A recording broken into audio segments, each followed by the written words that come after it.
அவங்க உங்க ஆழ்மான பதிவை பத்திங்க சார்.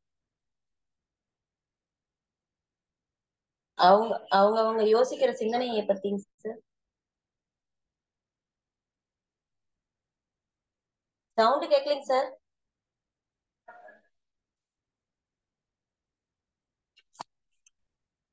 சார் சவுண்ட் வரலைங்க சார்.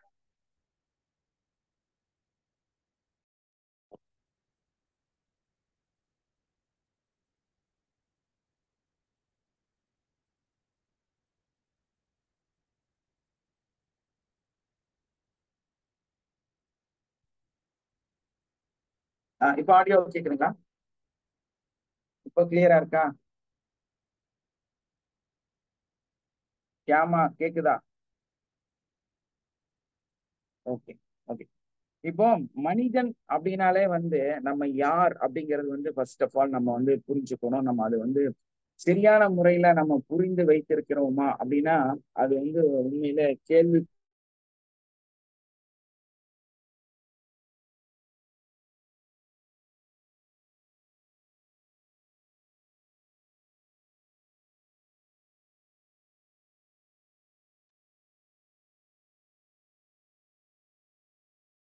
இப்ப மனிதன் அப்படின்னா யார் அப்படின்னா நம்ம வந்து பல லட்சம் வருடங்களுக்கு முன்னால உருவாக்கப்பட்ட ஒரு ஸ்பீசியஸ். இந்த மனிதன் வந்து ஒரு இனம் இல்லையா? வாழ்க வளங்கள். ஒரு மனிதன் அப்படிங்கிற வந்து ஒரு இனம். இந்த இதே மாதிரி வந்து மிருகம் அப்படிங்கிற கூடிய ஒரு இனம் இருக்கிறது. நம்மளும் வந்து ஒரு மிருகம் தான். நம்மளும் வந்து ஒரு மிருகம் தான். இந்த மிருகங்கள்ல வந்து வித்தியாசமான ஒரு மிருகம் யாருன்னா மனிதன். அந்த மனிதனுக்கும் மற்ற விலங்குகளுக்கும் என்ன வித்தியாசம் அப்படிங்கிறது தான் ரொம்ப முக்கியமான விஷயம். நம்ம வந்து ஹோமோ ஸ்பீசியஸ், அவங்க எல்லாம் வந்து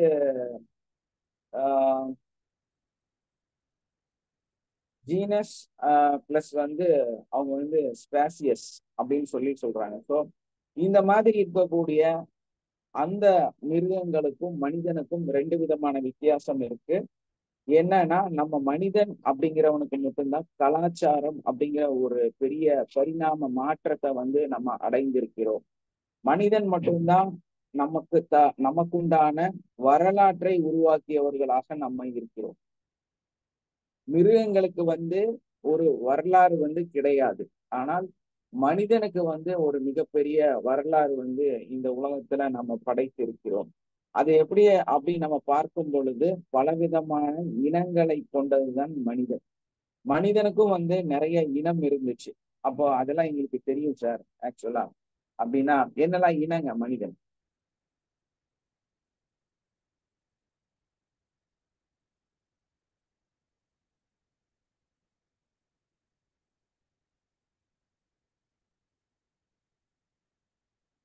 புரியல சார். என்னங்க சார் கொஸ்டின்? என்ன இனம்? மனிதன் வந்து எவ்வளவு இனங்களாக இருக்கிறார்கள்?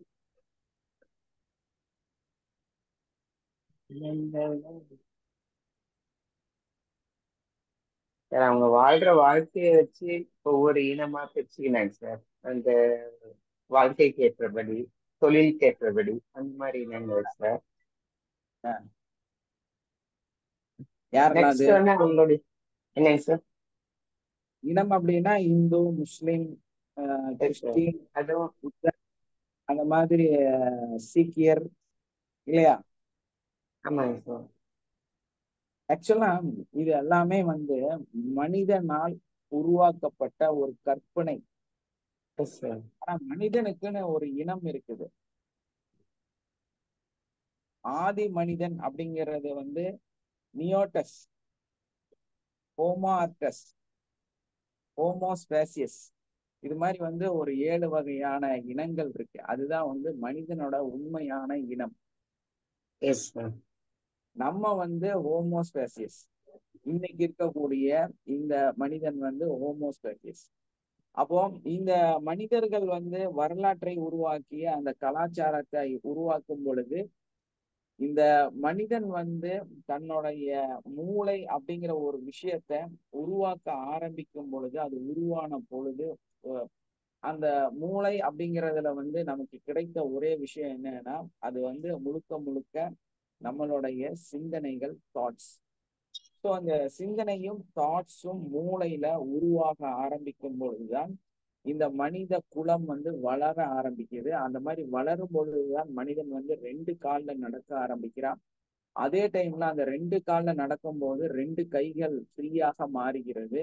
அந்த 2 கைகளும் நல்ல ஃப்ரீயா மாற ஆரம்பிச்ச உடனேயே அவன் வந்து கைகள்ல சில விஷயங்களை செய்ய ஆரம்பிக்கிறான். அப்போ முதலில் அவன் கண்டுபிடித்தது என்னவென்றால் நெருப்பு அப்படிங்கிற ஒரு விஷயத்த, இன்னொன்னு என்னன்னா ஆயுதங்கள். இதன் மூலமாகத்தான் நம்மளுடைய இனமாக இருக்கக்கூடிய மற்ற இனங்களை வந்து முழுமையா அழிச்சிட்டாங்க. ஏன்னா ஒரு சில மனிதன் வந்து சிந்திக்கக்கூடியவனாக இருந்தான், சில மனிதன் வந்து மிக உயரமாக இருந்தான், சில மனிதன் வந்து உழைக்கக்கூடியவனாக இருந்தான். அப்போ அந்த காலகட்டத்திலையும் உழைக்கக்கூடிய மனிதர்களை முழுமையாக அழித்து விட்டனர். சிந்திக்கக்கூடிய மனிதன் தான் இன்னைக்கு நம்ம ஹோமோஸ்டாசிஸ். மற்ற மனிதர்கள் வந்து இந்த உலகத்திலிருந்து அழிக்கப்பட்டார்கள். யாருனாலும்னா நம்மனாலதான். நம்மளோட மூதாதையர்கள் என்ன பண்ணாங்க அப்படின்னா சிந்தனைக்குரியவர்களாக இருந்தாங்க. நம்ம இதை வந்து ஒரு இனப்படுகொலை அப்படி நம்ம ஒரு இன்றைய வரலாற்றுல பார்க்கும்போது பார்த்தீங்கன்னா நமக்கு என்ன புரியுது அப்படின்னா, எங்கெல்லாம் வந்து ஒரு பெரிய படுகொலை சம்பவம் நடக்குது அப்படிங்கும்போது அந்த மக்கள் வந்து மிகப்பெரிய உழைப்பாளியாக இருக்கிறாங்க. யாரா இருக்கிறாங்க? அந்த மக்கள் வந்து உழைக்கக்கூடிய மக்களாக, கஷ்டப்படக்கூடிய மக்களாக இருக்கிறாங்க. அந்த மாதிரி இந்த உலகத்துல உழைக்கக்கூடிய மனிதர்களைத்தான் இன்னைக்கும் அழிச்சுட்டே இருக்கிறாங்க. தன்னுடைய இனத்துக்காகவும் இடத்துக்காகவும் யாரெல்லாம் உழைக்கிறார்களோ, யாரெல்லாம் கஷ்டப்படுறாங்களோ அவங்கள வந்து இந்த உலகம் வந்து அழிச்சுக்கிட்டே இருக்கும். அதே மாதிரி அதே இடத்துல யாரெல்லாம் வந்து ஸ்மார்ட்டா சிந்திக்கிறாங்களோ, தன்னுடைய சிந்தனை அறிவை வந்து அதிகமாக உபயோகப்படுத்துகிறார்களோ, அந்த இனம்தான் இந்த உலகத்துல இந்த உலகத்தையே ஆட்சி செய்யக்கூடியதாக இருக்குது. இந்த மனித குலம் வந்து அதை நோக்கி தான் பயணிக்கவும் செய்யுது. சோ இந்த மாதிரி நம்ம எப்படி பார்த்தாலும் நம்மளுடைய சிந்தனை தான் மனிதனை உருவாக்குகிறது. சிந்தனை இல்லாத மனிதன் அழிக்கப்படுவான், அழிக்கப்பட்டு கொண்டே இருக்கிறான். இன்றைய காலகட்டம் வரை அது நிகழ்ந்து கொண்டே இருக்கிறது. இந்த மனிதன் அப்படிங்கிற ஒரு ஸ்பெசிபிக்கான விஷயம் எப்படி இந்த அளவுக்கு வந்து ஒரு முக்கியத்துவத்தை பெறுது அப்படின்னா, இந்த மனிதனோட வாழ்க்கை நடைமுறையில ஒரு பிரசவ காலம் அப்படின்னு நம்ம எடுத்தாலும், மனிதனோட இனப்பெருக்கம் அப்படின்னாலும், இந்த மனிதன் ஏன் வந்து இந்த உலகத்துல வந்து முக்கியத்துவம் பெறுறான்னா, நம்ம மனிதர்கள் மட்டும் புறப்பிரசவம். மனிதர்கள் மட்டும் குறை பிரசவம். முழுமையா நம்ம வந்து வளர்ந்து வெளியே வர்றது கிடையாது. நம்ம வந்து அரைங்குறையுமா தான் வளர்ந்து வெளியே வரோம். இதுதான் இந்த மனிதனோட முக்கியத்துவமே. என்ன காரணம்னு கேட்டீங்கன்னா, மற்ற மிருகங்கள் எல்லாமே வந்து முழு பிரசவம் அடைந்துதான் வரும். தானாக எல்லா செயலையும் செய்யக்கூடிய ஒரு ஸ்பீசியஸாகத்தான் அது வெளியே வருகிறது. அந்த மாதிரி வரும்போது அது தன்னோட தேவைகளை தானே பூர்த்தி செஞ்சு, ஒரு மாடோ ஆடோ இல்லைன்னா வந்து ஒரு பெரிய யானையோ இல்ல ஒரு சின்ன குருவியோ எது இந்த உலகத்தை தொட்டாலும் தன்னோட தேவைகளை தானே பூர்த்தி செய்யக்கூடியதாக இருக்கிறது, இல்லையா? ஒரு மாடு குட்டி போட்டுச்சுன்னா ஒரு 5 நிமிஷம் நிக்குமா? அதுக்கப்புறம் ஓட ஆரம்பிச்சிருது அது. ஆனா மனிதன் எந்திரிச்சு ஓடுவானா? ஒரு அரை மணி நேரத்துக்கு அப்புறம் வந்து தன்னுடைய தாயோட மடியிலிருந்து அது பால் எடுத்து தானாக குடிக்க ஆரம்பிச்சிடும். அப்ப அதோட பசி என்னங்கிறத அது உணருது, தன்னோட வேலை என்னங்கிறத அது உணருது. அப்போ என்னன்னா அந்த எல்லா மிருகங்களுமே வந்து ஒரு முழு பிரசவத்தில் தான் பிறக்கிறது. ஒரு ஆமைனா அது பிறந்து அது தானாக நீந்தி இந்த ஒரு கடலை போய் அடைந்து அங்க வந்து அது வாழக்கூடியதாக மாறிடு. யாராவது அம்மா தூக்கிட்டு போய் பால்லாம் கொடுத்து ஆமையை தூக்கி கடல்ல விடுதா? இத்தனையோ கிலோமீட்டர் கணக்குல பயணிக்கிறது. இது எல்லாமே வந்து என்னன்னு கேட்டீங்கன்னா, மற்ற மிருகங்கள் எல்லாமே வந்து முழு பிரசவத்தை அடைந்து முழு வளர்ச்சியை அடைந்து இந்த பூமியை வந்து தொடுகிறது. ஆனா மனிதன் மட்டும் முழு பிரசவமாக வருவதில்லை, குறை பிரசவமாக வருகிறான். இதோட முக்கியத்துவம் என்னன்னு பாத்தீங்கன்னா, மற்ற எல்லா இனமுமே வந்து தன்னுடைய சூழல்ல தான் தன்னோட இனப்பெருக்கத்தை நடத்தும். இப்போ ஒரு பறவை 5000 கிலோமீட்டர் தாண்டி வந்து வேடந்தாங்கல்ல முட்டை போட்டு இனப்பெருக்கம் செஞ்சுட்டு இங்கிருந்து அந்த குட்டியும் எடுத்துட்டு திரும்ப பறந்து போகுது இல்லையா? நம்ம வியந்து பார்க்கக்கூடிய ஒரு நிகழ்வு.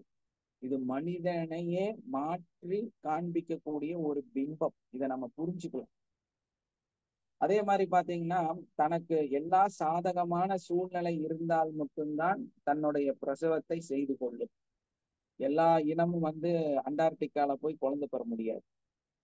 இமயமலை உச்சியில போய் குழந்தை பெற முடியாது. அது இறங்கி கீழே வந்துடும். இந்த அண்டார்டிகால இருக்கக்கூடிய நிறைய அந்த பென்குயின் அது என்ன பண்ணுவோம்னா, அந்த ரொம்ப கடுமையான குளிர்ல இருந்து வேற ஒரு இடத்துக்கு மொத்த கூட்டமும் பயணித்து எங்க வந்து ரொம்ப குளிர் கம்மியா கொஞ்சம் சூடு இருக்குதோ அங்க போய் தன்னுடைய இனப்பெருக்கத்தை நடத்திட்டு திரும்ப அந்த இடத்துக்கு போகுது. மனிதன் வந்து அப்படி கிடையாது. மனிதன் அண்டார்டிகாலையும் குழந்தை பெற்றுக்குவான், ஆப்பிரிக்காலையும் குழந்தை பெற்றுக்குவான், அதே டைம்ல வந்து டெசர்ட்லயும் குழந்தை பெற்றுக்குவான், சவுத் ஆப்பிரிக்கா வேணா அமேசான் காட்டுக்குள்ளார போயும் குழந்தை பெற்றுக்குவான். அது ஏன் அது அந்த மனிதனுக்கு மட்டும் இந்த ஸ்பெசிபிக் இருக்கு அப்படிங்கும் போது மனிதன் வந்து அந்த அளவுக்கு ஒரு முக்கியத்துவம் வாய்ந்த ஒரு பிறவி. எப்படின்னா எல்லா சூழ்நிலையிலும் எல்லா காலகட்டத்திலையும் தான் வந்து குறை பிரசவமாக பிறந்து விடுவான்.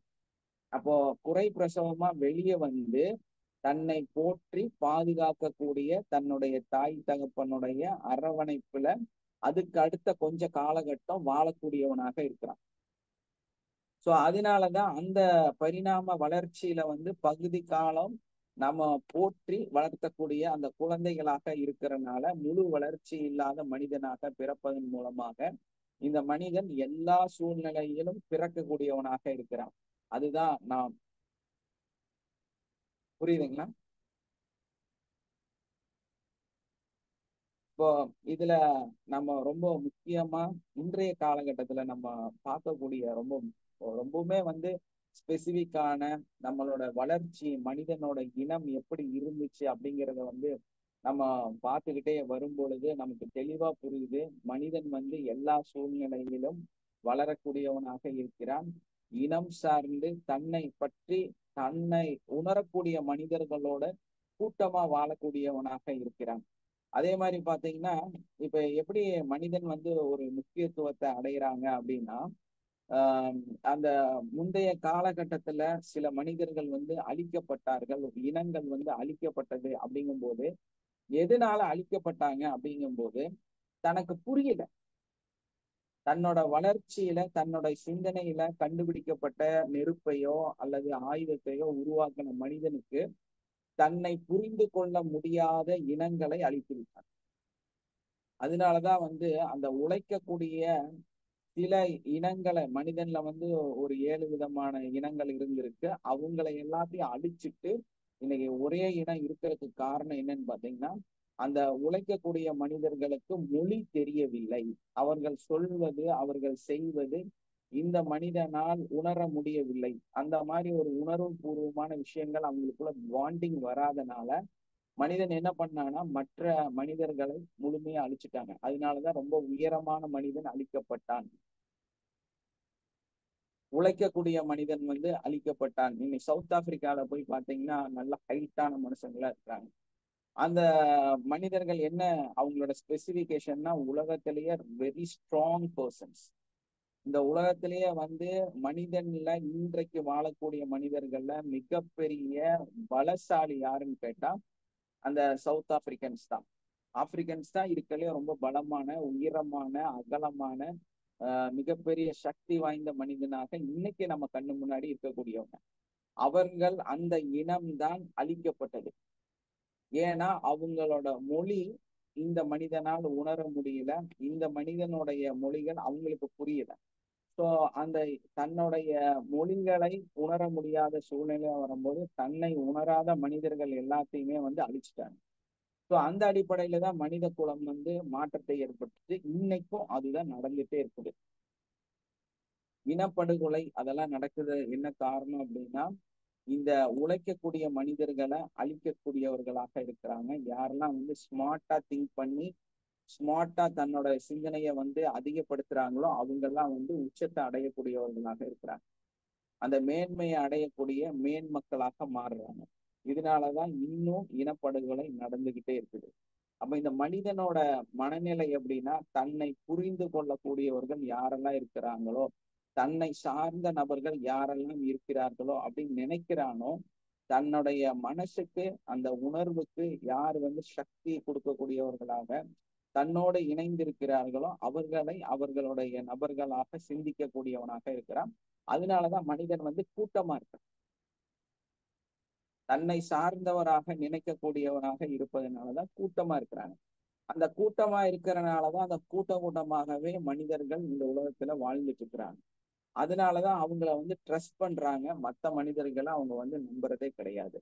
இந்த மாதிரி வந்து இன்னைக்கும் அந்த இன பிரச்சனை நடப்பதற்கு காரணம் என்னன்னா, இந்த மனிதன் வந்து தன்னை சார்ந்தவர்கள் அப்படின்னு டிசைட் பண்றது தன்னோட மொழியாலையும் தன்னை உணர்பவர்கள் கூட இருப்பதனாலையும், இந்த ரெண்டு ஆப்ஷன்னாலதான் மனிதன் வந்து அந்த ஒரு சூழ்நிலைக்கு தள்ளப்படுறான். தன்னை புரியாத தன்னுடைய சூழ்நிலைய அவங்க ஏற்றுக்கொள்ளாத உணர்வு பூர்வத்தை வந்து ஏற்றுக்கொள்ளாதவர்களை நிராகரிக்கப்படுகிறார்கள், அவங்க கொல்லப்படுறாங்க.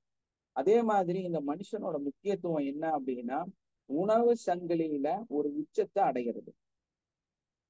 அது எப்படி வந்து இந்த மனிதன் வந்து ஒரு உணவு சங்கிலியில உச்ச நிலையை அடைந்திருக்கிறான் அப்படிங்கிறத வந்து நம்ம தெளிவா புரிஞ்சுக்கிட்டோம்னா, இன்னைக்கு நம்ம கிளாஸ்ல நீங்க எல்லாம் கத்துக்கிட்டதுல ஒரு பெரிய சீக்ரெட் இருக்கு. அந்த சீக்ரெட் கூட இந்த மனித குலம் உருவானதிலிருந்து இன்ன வரைக்குமே நடைமுறையில் இருக்கக்கூடிய ஒரு பெரிய சீக்ரெட்டுங்கிறத வந்து நீங்க புரிஞ்சுக்குவீங்க. அப்பேற்பட்ட நிகழ்வை தான் நம்ம கத்து வச்சிருக்கிறோம் அப்படிங்கிறதும் உங்களுக்குள்ளார புரிய ஆரம்பிக்கும்.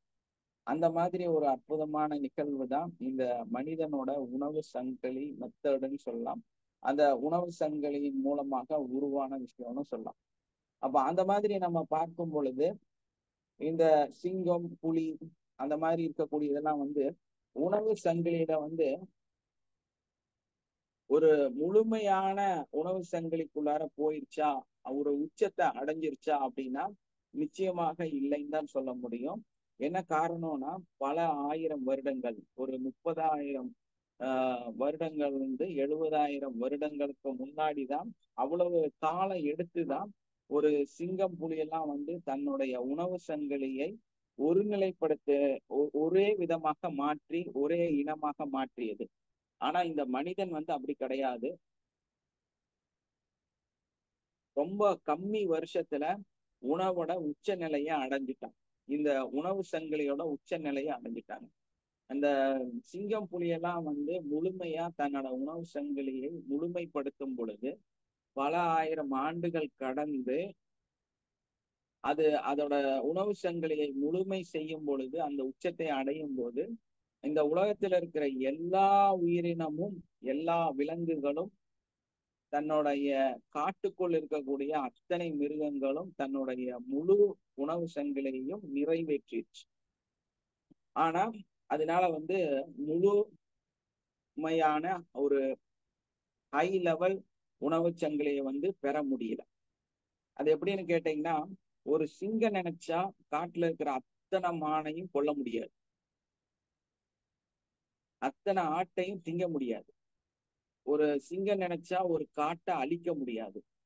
ஆனா ஒரு மனுஷன் நினைச்சானா ஒரு காட்டை இல்ல, ஒரு சிங்கத்தோட இனத்தையே அழிக்க முடியும், ஒரு மானோட இனத்தையே தின்னு தீர்க்க முடியும், ஒரு ஆட்டோட குலத்தையே அழிக்க முடியும். இதுக்கெல்லாம் திறமை வாய்ந்தவன், அதோட உச்சத்தை அடைந்தவன் மனிதன் மட்டும்தான். Yes or no? Yes sir. Yes sir. மனிதன் மட்டும்தான் இந்த ஒரு காட்டையே அழித்து தின்னக்கூடிய சக்தி வாய்ந்த மனிதன். அதனாலதான் மனிதன் வந்து உணவு சங்கிலியில உச்சத்துல இருக்கிறான். அதுக்கு காரணம் என்னன்னா, அவங்க கண்டுபிடித்த முக்கியமான விஷயம் தீ, நெருப்பு. அந்த நெருப்பை வந்து மூட்டி உணவு பழக்கத்தை வந்து ஏற்படுத்தினாங்க. இந்த உணவு பழக்கம் என்ன நடந்துச்சு எதனால இது வந்து மனிதன் வந்து ஒரு உச்சகட்ட உணவு சங்கிலியில போய் இருக்கிறான் அப்படின்னு நம்ம பார்க்கும் பொழுது, அவங்க கண்டுபிடிக்கப்பட்ட அந்த நெருப்பை பயன்படுத்தி உணவை சமைப்பது அப்படிங்கிற ஒரு மெத்தடுக்குள்ளார வந்தாங்க. சோ மனிதன் வந்து பொருளை வந்து பாதுகாக்கிறதுக்கும் அதை சுட்டு எடுத்து வச்சு நம்ம கொஞ்ச காலத்துக்கு அப்புறம் யூஸ் பண்றதுக்கும் அந்த நெருப்பு வந்து உபயோகமாக இருந்தது. அந்த உபயோகத்தின் மூலமாக மனிதன் வந்து அடுத்த கட்ட உணவுக்கு போனான். அதுக்கப்புறமா என்னாச்சு அப்படின்னா, அந்த உணவு சங்கிலியில அடுத்த கட்டத்துக்கு போன மனிதன் தன்னுடைய உணவு பழக்க முறைகளை வந்து பழக்க வழக்கங்களை வந்து மாற்றி அமைக்க ஆரம்பிச்சாங்க. இந்த மாற்றம் வந்து என்னாச்சுன்னா, தன்னுடைய தேவை உணவோட தேவை வந்து மிக குறைவாக மாற ஆரம்பித்தது. தன்னுடைய வயிற்றுக்கான வேலைகள், தன்னுடைய வாழ்வாதாரமான அந்த குளுக்கோஸ், புரோட்டீன், விட்டமின்ஸ் இதையெல்லாம் வந்து முழுமையாக பெறுவதற்கு நிறைய வயிறு உழைக்க வேண்டிய வேலை இல்லாம போச்சு. ஃபர்ஸ்ட் பிசிக்கலா நம்ம உள்ள என்ன நடக்குதுங்கிறத நம்ம தெளிவா புரிஞ்சுக்கணும். மனித ஹார்மோனு, மனிதனோட இன வளர்ச்சி, மனிதனுடைய பரிணாம மாற்றம் அப்படின்னு நம்ம சொல்லும் பொழுது, இதுல ரொம்ப முக்கியமான இடத்தை பிடிச்சது வந்து நெருப்பு. அந்த நெருப்பு வந்து என்னாச்சுன்னா, உணவை வந்து சமைச்சு சாப்பிடும் பொழுது தனக்கு தேவையான உணவை செரிமானம் செய்வதற்கான காலகட்டம் குறைவாயிடுச்சு. இப்போ ஒரு மலைப்பாம்பு வந்து ஒரு முழுசா ஒரு உணவை வந்து விழுங்கிருச்சு அப்படின்னா ஒரு மாசம் 1.5 மாசம் எல்லாம் எதுவுமே சாப்பிடாது. அதே மாதிரி ஒரு சிங்கம் வந்து ஒரு மிருகத்தை சாப்பிட்டுருச்சு அப்படின்னா 10 நாளைக்கு 15 நாளைக்கு எதுவுமே சாப்பிடாது. இந்த மாதிரி எல்லா மிருகமும் தனக்கு தேவையான உணவை எடுத்துக்கிச்சுன்னா அதுக்கப்புறம் ரொம்ப நாள் வந்து எதுவுமே சாப்பிடாது. யாருக்கு தெரியும்?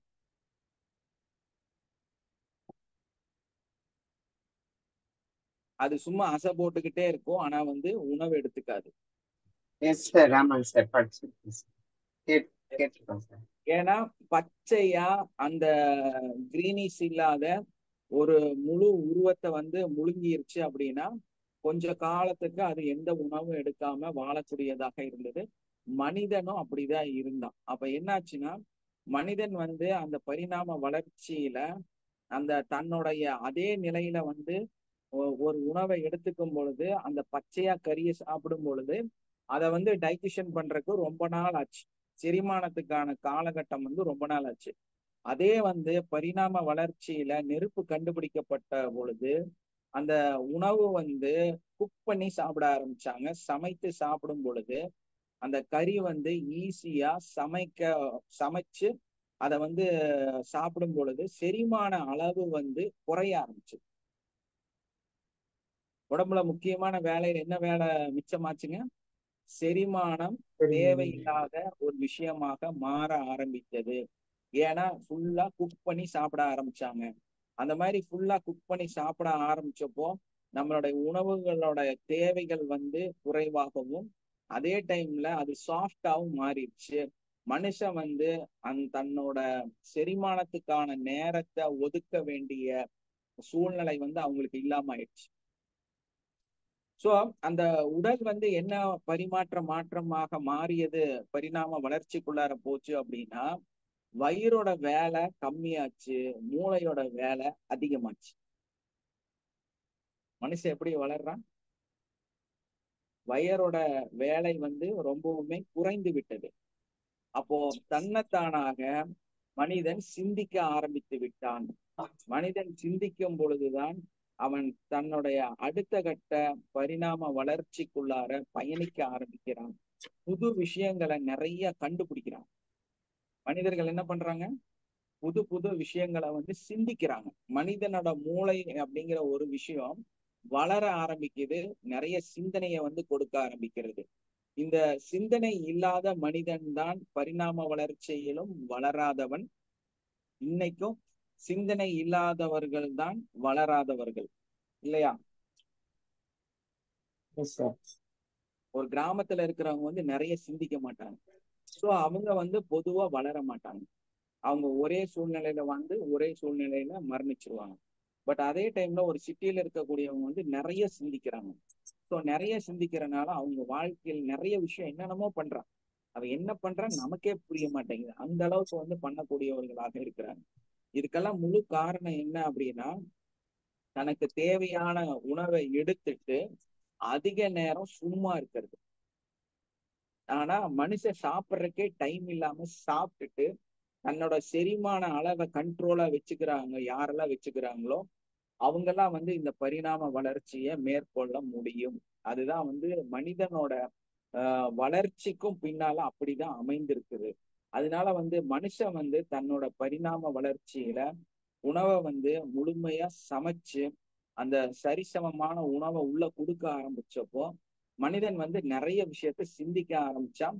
உலகத்துல நிறைய விஷயத்த படைக்க ஆரம்பிச்சான். சிலைகளை வடிவமைக்க ஆரம்பிச்சான், வீலை கண்டுபிடிச்சான், பயணத்தை மேற்கொள்ள ஆரம்பிச்சான். அதே மாதிரி நெருப்பை கொண்டு நிறைய விஷயங்களை உருவாக்க ஆரம்பிச்சான், நிறைய வரைய ஆரம்பிச்சான், நிறைய சிந்தனைகளை வந்து வெளிப்படுத்த ஆரம்பித்தான். பயணத்தை மேற்கொண்டு உணவுப் பொருட்களும் வணிகமும் எல்லாமே வளர ஆரம்பிச்சது.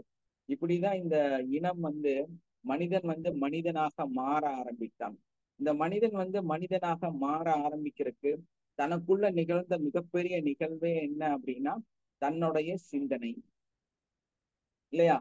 மொழி வாரியாகவும் இன வாரியாகவும் மத வாரியாகவும் தான் பிரிவதற்கு காரணமும் என்ன காரணம் அப்படின்னா, தனக்கு யாரெல்லாம் தன்னோடு உணர்வு பூர்வமாக இருக்கிறார்களோ அவர்களெல்லாம் அவனை சார்ந்தவர்கள் என்றும் தன்னை உணராதவர்கள் மற்றவர்கள் என்றும் பிரிக்க ஆரம்பிச்சாங்க. இப்படிதான் வந்து பிரிவினைகள் வந்து உருவாக ஆரம்பிச்சது. சிந்தனைகள் மூலமாக மனிதன் வந்து உயர ஆரம்பிச்சான், வளர ஆரம்பிச்சான், நிறைய விஷயத்த வந்து கண்டுபிடிக்க ஆரம்பிச்சு இன்னைக்கு உலகத்துல இருக்கக்கூடிய பல விஷயங்களை கண்டுபிடிக்கிறதுக்கு காரணமாகவும் அமைந்தது என்னன்னா நம்மளுடைய மனசு, நம்மளுடைய தாட்ஸ், நம்மளுடைய சிந்தனை. ஸோ சிந்தனை தான் நம்மளை வந்து இந்த அளவுக்கு மாற்றத்தை ஏற்படுத்தும். எப்ப வந்து மனிதனுக்கு எனர்ஜி, அதாவது சமைச்சு சாப்பிட்டு தன்னுடைய உடல்ல இருக்கக்கூடிய அந்த உணவு வந்து செரிமானம் ஆகி அதுக்கப்புறமா தன்னோட உடம்புல ஒரு எனர்ஜி கிடைச்சு அந்த எனர்ஜி மூலமாக தான் வாழக்கூடிய சூழ்நிலைய உருவாக்கும் பொழுது நிறைய டைம் வேஸ்ட் ஆச்சு. எப்ப வந்து சமைச்சு சாப்பிட ஆரம்பிச்சானோ, எப்ப வந்து அதை குக் பண்ணி ஈஸியா ஃபுட்டை வந்து எடுக்கக்கூடிய ஒரு சூழ்நிலைக்கு அவங்க தள்ளப்பட்டாங்களோ அப்ப என்ன ஆச்சுன்னா நிறைய நேரம் வந்து அவங்களுக்கு கிடைக்க ஆரம்பிச்சது. அந்த இடைவெளியை வந்து பயன்படுத்தி தான் மனிதன் வந்து என்ன பண்ணான் அப்படின்னா கப்பலை கண்டுபிடிச்சான், பல நாடுகளுக்கு பயணிச்சான், நிறைய விஷயங்களை செஞ்சான். அதே டைம்ல உழைக்கக்கூடிய சில இனங்களையும் அழிச்சாங்க. இந்த வளர்ச்சி எப்ப வந்துச்சு அப்படின்னா ஒரு 30,000 வருஷத்துக்கு முன்னால நடந்த நிறைய நிகழ்வுகள். அதன் மூலமாகத்தான் இந்த மனுஷனோட பரிணாம வளர்ச்சி நடந்திருக்குது. அந்த இதுல என்னன்னா சிந்தனை புரட்சி அப்படின்னு சொல்லி கார்ட்டல் ரெவல்யூஷன் அப்படின்னு சொல்லி ஒண்ணு இருக்கு இல்லையா? நம்மளுடைய கோட்பாட்டுல இன்னொரு மனித குல வளர்ச்சியோட கோட்பாட்டுல இதையும் எழுதி வச்சிருக்காங்க. அப்ப மனிதனோட சிந்தனை புரட்சி தன்னுடைய மனநிலையில ஏற்பட்ட நிறைய விஷயங்களை வெளிப்படுத்தி தான் வந்து மனிதன் வந்து என்ன பண்ணானா மதம், இனம், மொழி, அதே மாதிரி பாத்தீங்கன்னா நேர்மை, நீதி, தர்மம், கண்ணியம், கட்டுப்பாடு, ஒழுக்கம், இது மாதிரி நிறைய விஷயத்த உருவாக்குனாங்க. இதெல்லாம் வந்து உண்மையா அப்படின்னு கேட்டா கம்ப்ளீட்டா பொய். இதுல எந்த விதமான ஒரு ஆர்குமெண்ட்டுமே நம்ம வந்து பார்க்க வேண்டிய அவசியம் இல்லை. இது எல்லாமே அப்பட்டமான பொய்கள். மனிதன் உருவாக்கின, மனிதன் வந்து தன்னை வளர்த்தி கொள்வதற்காக உருவாக்கப்பட்ட பொய்கள். இந்த பொய்கள் வந்து சரியா தப்பா அப்படின்னு நம்ம கேட்டோம்னா சரியா தப்பா?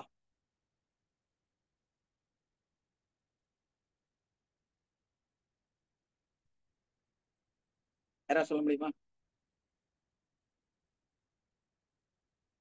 கண்ணியம், கட்டுப்பாடு, மன்னிப்பு, மரியாதை, நேர்மை, ஒழுக்கம், நீதி, தர்மம், இதெல்லாமே வந்து உண்மையா அப்படின்னா இதெல்லாம் உண்மை இல்லை, இதெல்லாம் கட்டுக்கதை, முழுக்க முழுக்க பொய் அப்படிங்கிறது. அவங்கவுங்களுக்கு ஏத்த மாதிரி அதை வந்து வடிவமைச்சுட்டாங்க சார். அதுதான் சார் நேர்மைன்னா இப்படித்தான் அப்படின்னு மனிதனோட பழக்கத்துல வந்தது. எஸ், மனிதனோட பரிணாம வளர்ச்சியில வந்து இந்த பொய்கள் வந்து உண்மை ஆகலைன்னு வைங்க, நம்ம வளரவே முடியாது.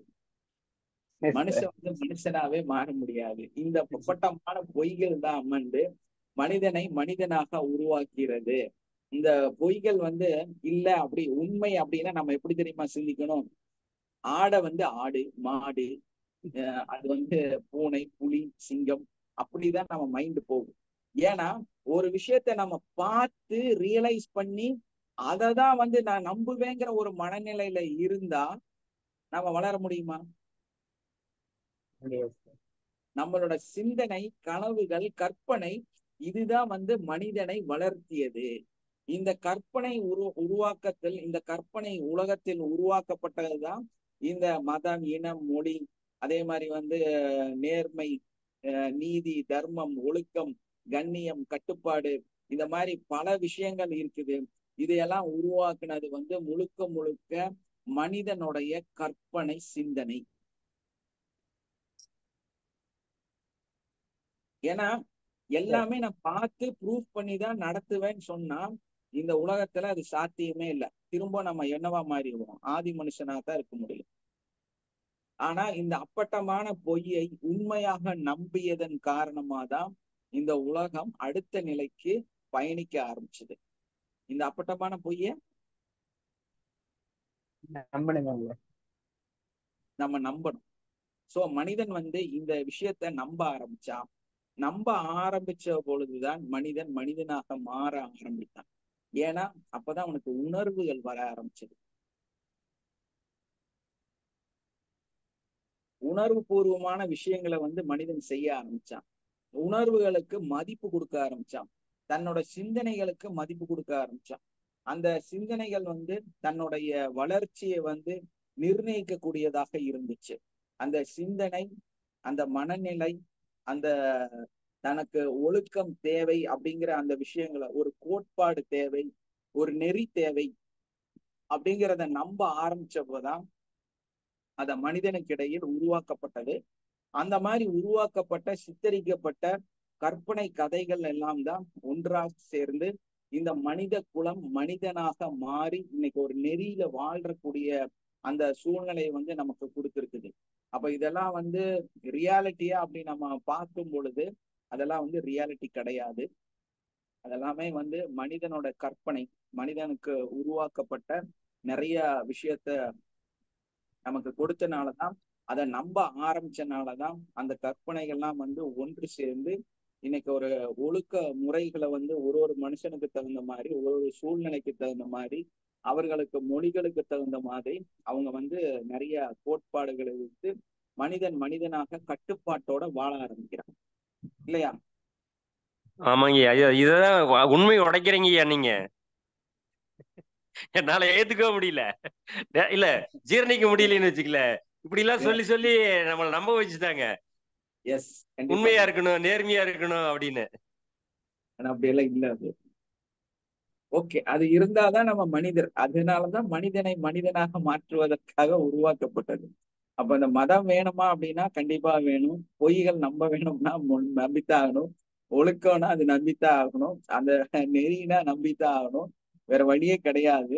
அப்பதான் மனிதன் வந்து நம்மளோட சிந்தனைய ஒதுக்கி வச்சுட்டு நம்ம வளரக்கூடியவர்களாக மாற முடியும். ஏன்னா உணவுலயே பாருங்க, நம்ம உணவுலயே வந்து அந்த குக் பண்ணாமையே நம்ம சாப்பிட்டு இருக்கலாம் இல்லையா? குக் பண்ணாமையே ஆனா குக் பண்ணி சாப்பிட்டனாலதான் வயிறு கொஞ்சம் சப்ரஸ் ஆச்சு, அதோட அளவை வந்து குறைச்சிக்கிச்சு. அப்ப என்னாச்சுன்னா மத்த முழுங்கிட்டு என்ன பண்றதுன்னு தெரியாம அப்படியே மந்த நிலையில மூளை வேலை செய்யாது இல்லையா? மூளை வேலை செய்யாது, படுக்கும். இப்போ நம்ம இந்த விஷயத்துல நம்ம பார்க்கும்போது இந்த கலாச்சார வளர்ச்சி, கலாச்சாரம் முன்னேற்றம் அப்படின்னு எல்லாம் சொல்லி ஒரு பெரும் கலாச்சாரம் வந்து உருவாக்கப்பட்டு அந்த கலாச்சாரம் வந்து இன்னைக்கு மனிதனை வந்து அதே இடத்துக்கு கொண்டு போயிருச்சு அப்படிங்கிறது தான் ரொம்ப சோகமான விஷயம். மனிதன் வந்து வளர்ந்து வந்த அந்த பாதையை இன்னைக்கு கண் கட்டி வைத்திருக்கிறார்கள் அப்படின்னு நம்ம சொல்லலாம். அந்த இடத்துக்கே திரும்பி பயணிக்கிறாங்கன்னு நம்ம சொல்லலாம். இதற்கு காரணம் என்னன்னா, உங்களை மறக்க வைக்கக்கூடிய, உங்களோட ஒரு மனசுல இருக்கக்கூடிய உங்களோட சிந்தனைய உங்களை அமுக்கக்கூடிய, உங்களோட சிந்தனைய சிந்திக்க விடாம தடை செய்யக்கூடிய விஷயம் என்னன்னு கேட்டா, முழுக்க முழுக்க உங்களுடைய உணவு பழக்கம் மட்டும்தான். மனிதனோட உணவு பழக்கம் மட்டும்தான் கலாச்சாரத்தை உருவாக்கிறது. மனிதனோட ஒழுக்கத்தையும் நெறியையும் உருவாக்கக்கூடியதாக, தன்னுடைய சிந்தனைய டெவலப் பண்ணக்கூடியதாக மாறதுக்கு காரணம் என்ன அப்படின்னு நம்ம பார்க்கும் பொழுது, அந்த வயிறு சார்ந்துதான் மனிதன் வளர்ந்திருக்கிறான் அப்படிங்கறத ஒரு பயங்கரமான உண்மை. மனுஷன் மூளை சார்ந்து வளர்ந்தானா அப்படின்னா, மூளை வளர்றதுக்கு என்ன முக்கியத்துவமா இருக்குது? வயிறு தான் முக்கியத்துவமாக வயிறு தான் சார் முக்கியம். Yes sir. எப்போ வயிறை உணவை கட்டுப்படுத்த ஆரம்பித்தானோ அப்பதான் மனுஷனுக்கு மூளையே வளர்ந்துருக்கு. இன்னைக்கு இல்ல, 30,000 வருஷத்துக்கு முன்னாடி, 70,000 வருஷத்துக்கு முன்னாடி. அப்ப சிந்திச்சு பாருங்க, அந்த அந்த மாதிரியான ஒரு மிக பெரும் வளர்ச்சிய சந்திச்ச இனம் நம்ம. அந்த இனத்துல இந்த இவ்வளவு பெரிய இடத்த உணவு சங்கிலியில வேற இடத்த நம்ம அடைஞ்சிருக்கிறோம். இன்னைக்கு நம்மளாம் போட்டு போட்டு இந்த இடத்துல உட்கார்ந்து பேசிட்டு இருக்க கூடிய மிருகங்களாக நம்ம இருக்கிறோம் அப்படிங்கிறத ஒரு நிமிஷம் சிந்திச்சு பார்த்தோம்னா, அந்த மிருகம் பாருங்க எப்படி இருக்குதுன்னு இன்னைக்கு, இல்லையா? ஒரு காலகட்டத்துல சமைக்காம கிடைச்சதை அடிச்சு தின்ன அந்த மிருகம் இன்னைக்கு எப்படி உட்கார்ந்து ஸ்மார்ட்டா பேசிட்டு இருக்கு பாத்தீங்களா? அதுதான், நம்ம தான் அந்த மிருகங்கள். அத திரும்ப ஒரு கூட்டம் தனியா அந்த இடத்துக்கு பயணிக்க ஆரம்பிச்சிருக்கு. ஸோ அந்த பயணிக்கும் பொழுது அந்த சர்வை பண்ணக்கூடிய அந்த சூழ்நிலை ரொம்பவுமே குறைவாக மாறிக்கிட்டு இருக்குங்கிறது தான் ரொம்ப சோகமான நிகழ்வு. ஏன்னா உங்க மூளை எப்ப வளராது.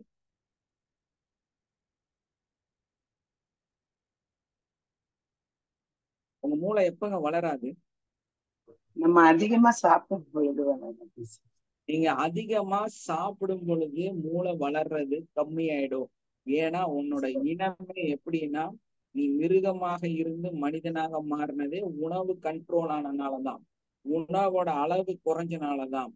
Thinking time. எஸ், உணவோட அந்த சமச்சீரான உணவை எடுத்துக்கிட்டனாலதான். தன்னுடைய சமச்சீர்னு சொல்லிட்டு பாதாம் பருப்பு சாப்பிடுறது அல்ல, எதை வேணாலும் சமைச்சு சாப்பிடுறது, அதுதான் சமச்சீர். இவங்க நினைச்சுக்கிறாங்க புரோட்டீனு, விட்டமின்ஸ், மினரல்ஸ் இதையெல்லாம் ஒரு தராசுல புடிச்சு வச்சுட்டு அதுல ஒரு ஸ்பூன், இதுல ஒரு ஸ்பூன், அதுல ஒரு ஸ்பூன் போட்டு வாயில போட்டா சமைச்சீர்னு நினைச்சுக்கிறான். அப்படியெல்லாம் கிடையாது. மனுஷன் சமைச்சு சாப்பிடுவது மட்டும்தான் முக்கியம். என்ன முக்கியங்க? சமைச்சு சாப்பிடுறதுதான் முக்கியம். சமைக்கிறத பேஸ் பண்ணி தான் தன்னுடைய கலாச்சாரமும், தன்னுடைய இனமும், தன்னுடைய வளர்ச்சியும், தன்னுடைய நிறைய மாற்றத்தையும் சந்திக்கக்கூடியவனாக மாறுகிறான். ஏன்னா சரி, இப்போ சித்தர்கள் இவங்க எல்லாம் சமைக்காத உணவே சாப்பிட்டுட்டு இருந்தாங்க இல்லைங்க சார்? அவங்க நிறைய சிந்திச்சு அவங்க பிரபஞ்சத்தை பத்தி சொன்னாங்க இல்லைங்களா? அது எப்படி சார்? யாரு சொன்னாங்க? ஓ, நிறைய சித்தர்கள் இவங்க எல்லாம் பாத்தீங்கன்னா சாப்பிடாம இருந்துதானே அவங்க நிறைய விஷயங்களை சொல்லியிருக்காங்க. இல்ல, அதெல்லாம் ஆனா உங்களுக்கு காய்கறிகளை தப்பா மட்டுமே சொல்லியிருக்கிறாங்க. சொல்றாங்க. தப்பா அதான் சொல்லியிருக்காங்க. ஓகே. கம்மியா சாப்பிட்டாங்க, ஓ, கம்மியா சாப்பிட்டாங்க, சமைக்காவையெல்லாம் சாப்பிடல.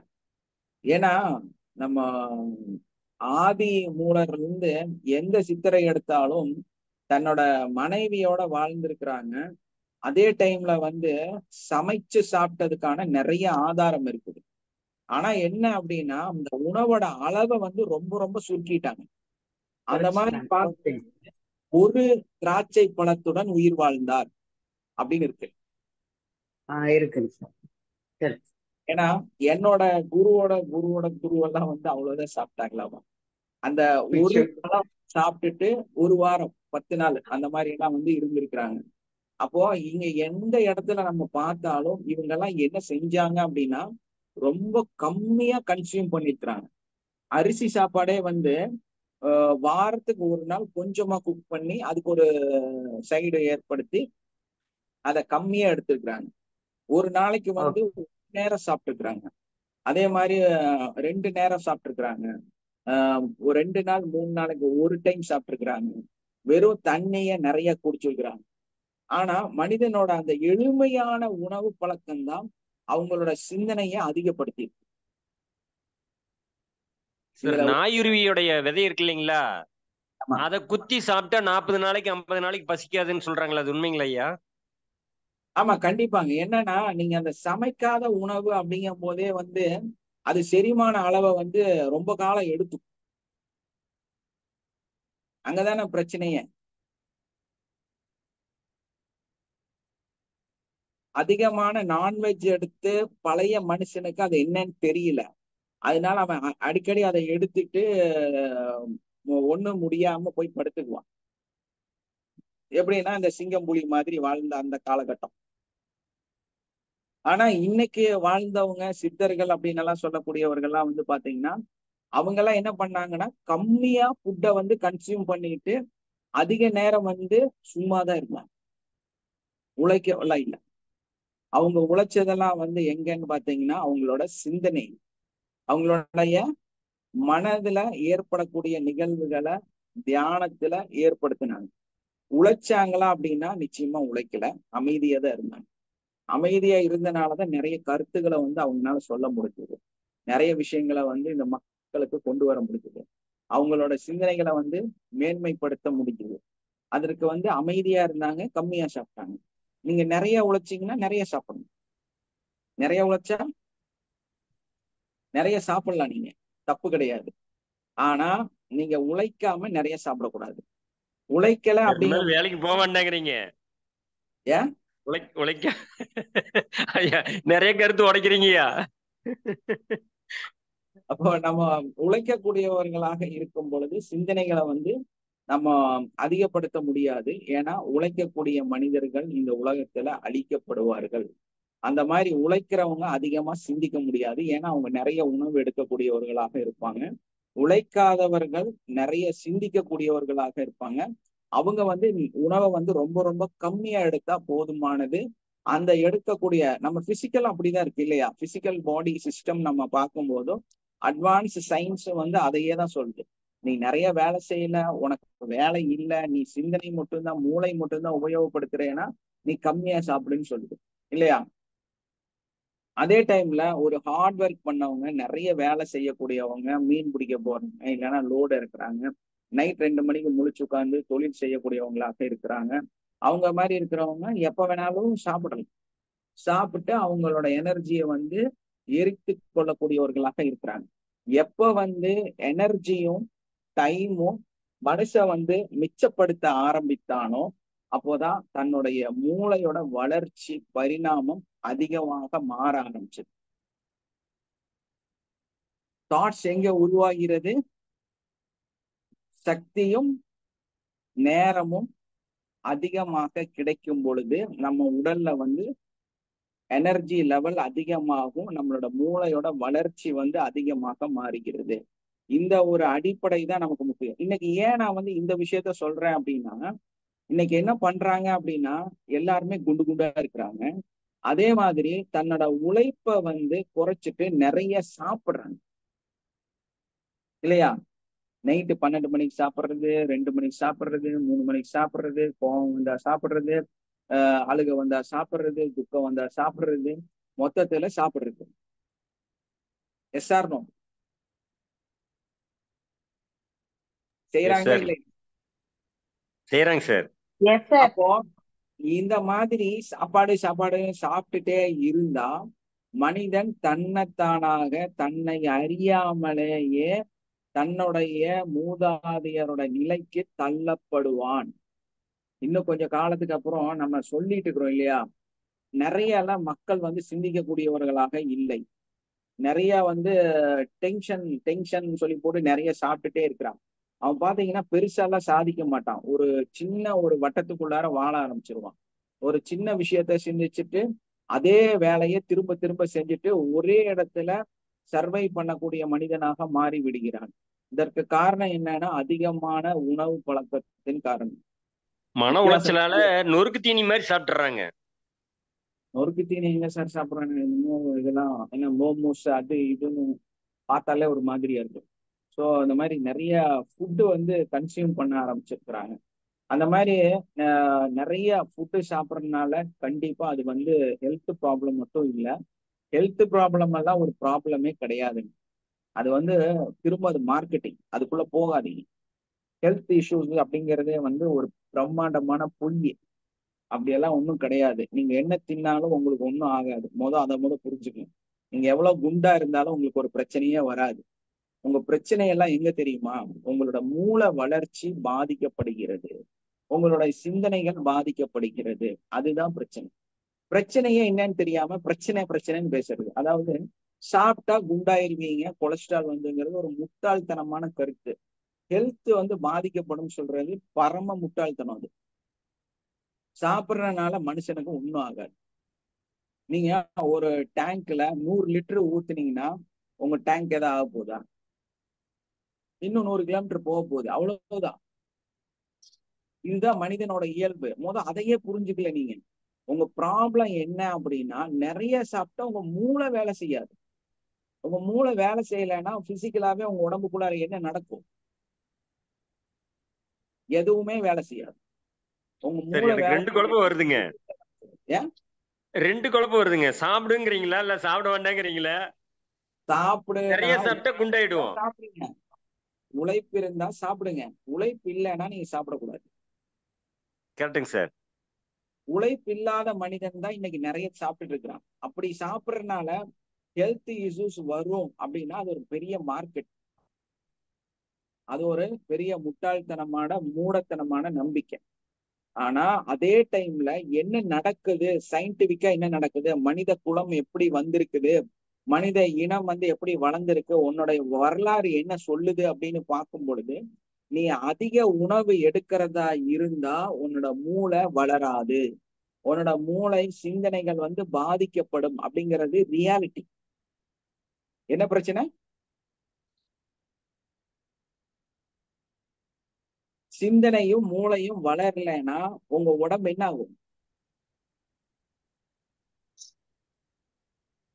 ஆட்டோமேட்டிக்கா நோய்வாய்ப்படும் இல்லையா?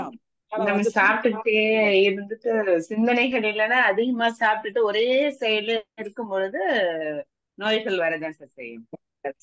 இப்ப நாம சாப்பாட்டை கம்மி பண்ணிட்டு நம்ம அறிவை வளர்த்தனோம்னா நம்ம என்ன ஆகும்? நோய் இல்லாம சந்தோஷமா ஆரோக்கியமா இருக்கலாம் சார். நம்மளோட தாட்ஸே நம்மளோட உடம்ப ஆரோக்கியமா நம்மளால Yes, மாத்த sir. முடியும். நம்மளோட Yes, sir. சிந்தனைகள் நம்மளோட அறிவின் மூலமாக நம்ம உடம்ப ஆரோக்கியமா. இப்ப இங்க வலிக்குது அப்படின்னா நம்ம அதுகிட்ட பேச முடியும். நீ நிறைய தின்னுட்டே இருந்தா அதெல்லாம் மறந்து போயிடும் இல்லையா? அப்ப நிறைய உணவு எடுக்கும் பொழுது உங்களோட சிந்தனை பாதிக்கப்படுது. சிந்தனை பாதிக்கப்படுறதுனால உங்களோட சுய அறிவு, சுய மனநிலையில இருக்கக்கூடிய சிந்தனைகள் பாதிக்கப்படுது. அந்த பாதிப்பு உங்களோட உள்ள இருக்கக்கூடிய உறுப்புகளை வந்து பாதிக்குது. டைரக்டா ஹெல்த்துக்கு போய் நம்ம பேசக்கூடாது. ஏன்னா அப்படி சொல்லிதான் உங்களை மார்க்கெட் பண்ணிட்டாங்க. மார்க்கெட்டிங் குள்ளார அப்படிதான் கொண்டு வந்துட்டாங்க. ஆனா நம்ம அப்படி கிடையாது. நம்மளோட சிந்தனைகளை அதிகமா வளர்த்து கொள்ளும் பொழுது, அதிகமா நம்ம வந்து சிந்திக்கக்கூடியவர்களாக மாறும் பொழுது நம்ம மனசு என்ன ஆகுதுன்னா நம்மளை கண்ட்ரோல் பண்ணுது. இதான் மனசை கண்ட்ரோல் பண்றது இல்லையா? நம்ம மனசை கண்ட்ரோல் பண்ணும் போது இச்சைகள் வராது. இச்சைகள் வரலைன்னா உங்க வாயில ஜொல்லு வராது. உங்க வாயில ஜொல்லு வரலைன்னா அந்த பொருளை பார்த்தா உங்களுக்கு ஒண்ணும் தோணாது. அப்ப நீங்க அதை வாங்கி சாப்பிடுவீங்களா? மாட்டேன் சார். சாப்பிட மாட்டீங்க. அவ்வளவுதான், முடிஞ்சு போச்சு. உங்களோட மைண்ட் ஆட்டோமேட்டிக்கா கண்ட்ரோலுக்கு கொண்டு வர தெரிஞ்சதுன்னா, உங்களோட சிந்தனைகளை நீங்க கண்ட்ரோல் பண்ண தெரிஞ்சதுன்னா, உங்களுடைய உணவு பழக்கத்தை நீங்க கண்ட்ரோல் பண்ண தெரிஞ்சதுன்னா நீங்க ஆரோக்கியமா இருக்க போறீங்க எஸ் சார். இல்லையா? Yes sir.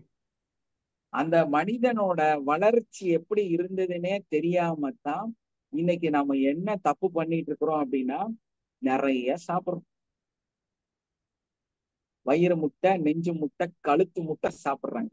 அதுல வந்து சொல்ல போனா ஒண்ணுக்கு மேல மற்ற உணர்வு, ஒண்ணுக்கு மேல இன்னொரு உணர்வு. அதாவது பிரியாணி, அதுக்கு மேல வந்து ஒரு ஸ்வீட்டு, அதுக்கு மேல ஒரு இன்னொரு பேலன்ஸ் பண்றதுக்கு இன்னொரு உணவு. இப்படி வந்து 1 by 1 1 by 1 மேல மேல போடும் பொழுது கழுத்தை தாண்ட ஆரம்பிச்சிருது. இந்த மாதிரி கழுத்தை தாண்டுற வரைக்கும் சாப்பிட்டீங்கன்னா உங்களோட சிந்தனைகள் குறைய ஆரம்பிக்கும், உங்களோட மூளை சரியா வேலை செய்யாது. அதோட ஒர்க்கு, அதாவது எப்போ வயிறுக்கு வேலை வந்து அதிகமாக மாறுகிறதோ பரிணாம வளர்ச்சி நடக்காது, இல்லையா? வயிறுக்கு வேலை அதிகமாச்சுன்னா வயிறு முட்டை சாப்பிட்டாவே மூளை வேலை செய்யாது. உண்மைதாங்க எஸ், சார். அதுதான் ப்ராப்ளமே. உங்க நோய் அல்ல நோய், நீங்க குண்டா இருக்கிறதல்ல நோய், நீங்க வயிறு முட்டை சாப்பிட்றதுதான் நோய். அப்ப நம்ம என்ன பண்ணணும் அப்படின்னா, நம்மளோட முழு சீக்ரெட்டே உணவு தான், வயிறு தான். ஸோ வயிறை பாதுகாக்கணும். ஏன்னா நம்ம இவ்வளோ பெரிய ஒரு வரலாறு நமக்கு இருக்குது, நம்மளோட பரிணாம வளர்ச்சியை பேஸ் பண்ணி இருக்குது, இந்த மனிதனோட வளர்ச்சியை பேஸ் பண்ணி இருக்குது. அப்ப இந்த உணவு கலாச்சாரம் அப்படிங்கிறது வந்து ஒரு கேவலமான விஷயம். அந்த உணவு கலாச்சாரத்துக்கு பின்னால போகக்கூடியவர்களாக இருந்தால் நிச்சயமா அது பின்னாடி சார், போகாதீங்க. Yes, hello. சொல்லுங்க. அதாவது அந்த பிரெயினுக்கு ஆக்டிவான ஃபுட் எந்த மாதிரி ஃபுட் அப்ப எடுக்கலாம் சார்?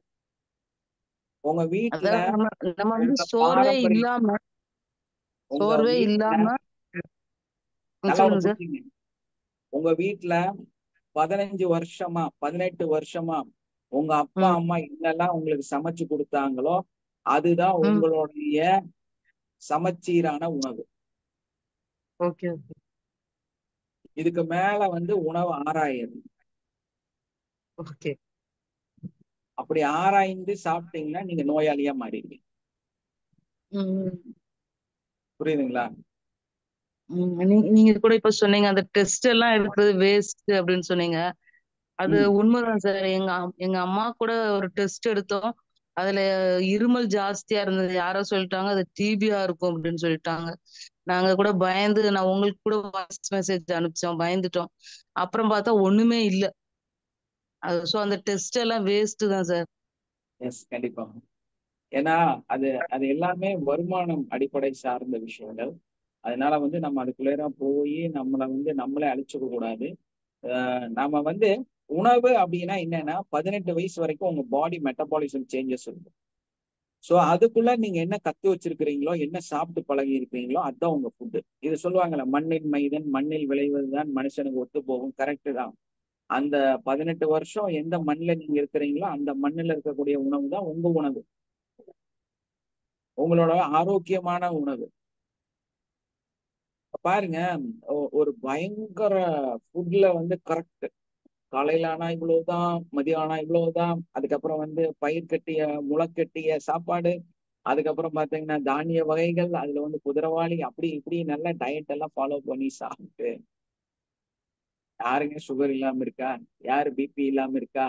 அவருக்கு நோயே இல்லாம வாழ்றாரு? அவருதான் ஃபர்ஸ்ட் டாக்டர்கிட்ட போறாரு, அவருதான் ஃபர்ஸ்ட் பேஷண்டா மாறுறாரு. சீக்கிரமா இறந்து போறது அவருதான், இல்லையா? ஹைஜீனிக்கான ஆர்கானிக் ஃபுட்டு சாப்பிட்டவங்க தான் சீக்கிரம் இறந்து போறாங்க. ஆனா நான் ஆர்கானிக்கா நான் ஹைஜீனிக்கா சாப்பிட்டவன் 87 வயசு வரைக்கும், 90 வயசு வரைக்கும், 110 வயசு வரைக்கும் இருந்துட்டு இருக்காங்க. அந்த அம்மாவை போய் பாருங்க, அந்த அம்மாவோட வீடு கூட ஒரு மாதிரியா தான் இருக்கும். அது என்ன சாப்பிட்டது எப்படி இருந்ததுன்னு கூட நம்மளால கணக்கு போட முடியாது. அதே மாதிரி கொஞ்சம் பெரும் கோடீஸ்வரரா இருப்பாங்க, அவங்கள்ட்ட வந்து அந்த மாதிரி ஒரு வயசானவங்க இருக்கிறாங்க அப்படின்னா அவங்கள்ட்ட போய் பாத்தீங்கன்னா பெருசாலாம் அவங்க ஃபுட் எல்லாம் அப்படி சாப்பிட்டுருக்கவே மாட்டாங்க. சாதாரண நார்மல் ஃபுட்டு தான் எடுத்துட்டு இருந்திருப்பாங்க. நீங்க நினைக்கிற மாதிரி அப்படியே பெர்ஃபெக்டா அளந்து அளந்து சாப்பிட்டவங்க 40 வயசு கூட வாழும். மைக்கேல் ஜாக்சன் 150 டாக்டரை உட்கார வச்சு மில்லி கிராம் எல்லாம் அளந்து போட்டு தான் வாயில போட்டாங்க. இன்னைக்கு அனந்த் அம்பானிக்கு இருக்கக்கூடிய ஒரு சின்ன நோய், உணவு சார்ந்த நோய், அதை வந்து அவ்வளவு கோடிகள் செலவு பண்ணி குணப்படுத்த முடியாம சங்கடப்பட்டு இருக்கிறாங்க, இல்லையா? அப்போ இந்த பணமோ உணவோ ஹைஜீனிக்கோ இல்ல வந்து உங்களுடைய நியூட்ரிஷன் எல்லாம் வந்து இங்க செல்லாது. உங்க 18 வயசுக்குள்ளார எதை பழகி இருக்கிறீங்களோ அதுதான் உங்க நியூட்ரிஷன் ஃபுட்டு. நீங்க வந்து தமிழ்நாட்டுல இருந்து சாம்பார் இட்லி தோசை சாப்பாடு பருப்பு குழம்பு எல்லாம் சாப்பிடுவீங்க அப்படின்னா அதுதான் உங்களோட நியூட்ரிஷன் ஃபுட்டு. புரியுதுங்களா? நீங்க அட்மிட் ஆனா ஒண்ணுங்க கொடுப்பாங்க உங்களுக்கு? சார் அப்புறம் உழைச்சி எதுக்கு சார் பணத்தை சேர்த்தி சுகமா வாழணும்னு ஆசைப்படுறோம்? அதனாலதான் இந்த ராஜாவெல்லாம் இன்னும் 1000 வருஷம் வாழ முடியாம 90 வயசுல செத்து போயிட்டு இருக்கேன். காலங்காலமா மனுஷன் பண்ற தப்பு.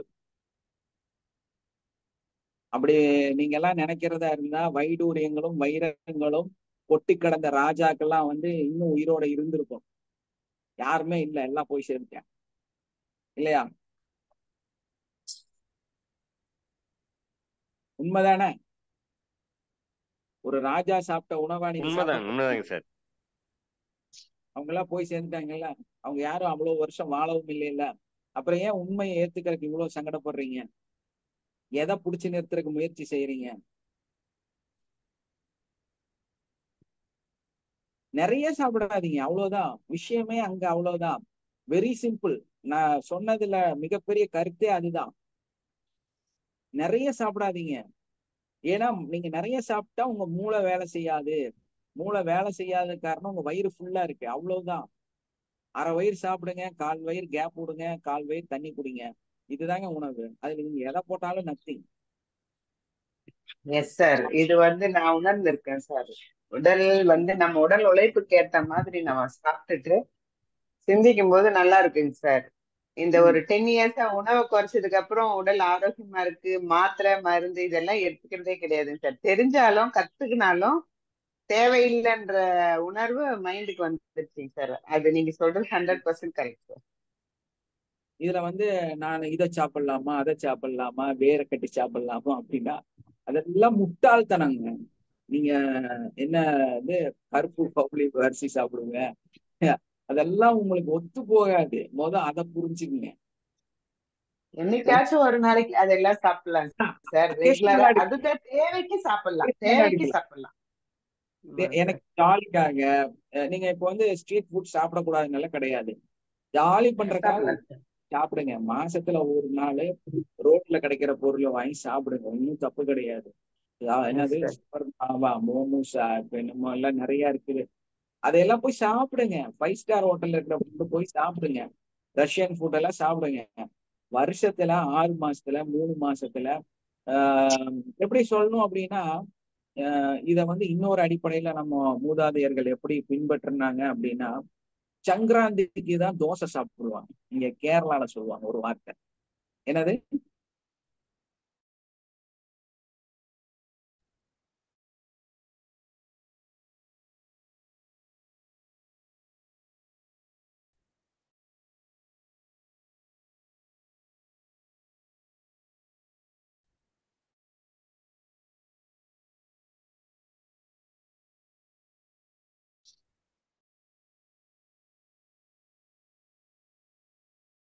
எஸ் சார், கிராமத்துல கூட அப்படிதான் சார்.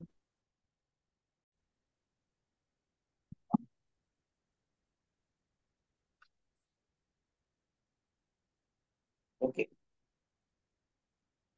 இங்க பயங்கர மழை. ஸோ அதனால திரும்ப கொஞ்சம் ட்ரபிள் பண்ணிட்டு போறது. ஓகே. அந்த மாதிரி மனிதன் வந்து விவசாயிகள் அப்படின்னு நம்ம எடுக்கும் பொழுது அவங்க வந்து என்ன ஆனாங்க, என்ன பண்ணாங்க அப்படின்னா, அந்த திருவிழா காலத்துல மட்டும் ஒரு 6 மாசம் 1 வருஷம் இல்லைன்னா வந்து அந்த விளைச்சல் நடக்கக்கூடிய அந்த காலகட்டம் அப்ப வந்து ஏதாவது ஒரு நல்ல உணவுகள்லாம் எடுத்து நல்ல ஃபுட்டெல்லாம் எடுத்து கொண்டாடினாங்க, நிறைய சாப்பிட்டாங்க. ஸோ அந்த மாதிரி நீங்களும் வந்து இப்பவும் சாப்பிடலாம், ஒன்றும் தப்பெல்லாம் கிடையாது. நீங்க வந்து ஒரு மாசம் இல்லைன்னா 2 மாசம் 3 மாசத்துக்கு ஒரு டைம் நீங்க போய் அந்த மாதிரி ஃபுட் எல்லாம் எடுத்து சாப்பிடலாம். அதனால எல்லாம் நோய் வந்துருமா, உங்களுக்கு வந்து பாதிப்பு வந்துருமா அப்படின்னா நிச்சயமா வந்து அப்படியெல்லாம் பாதிப்பு வர்றதுக்கு வாய்ப்பு கிடையாது.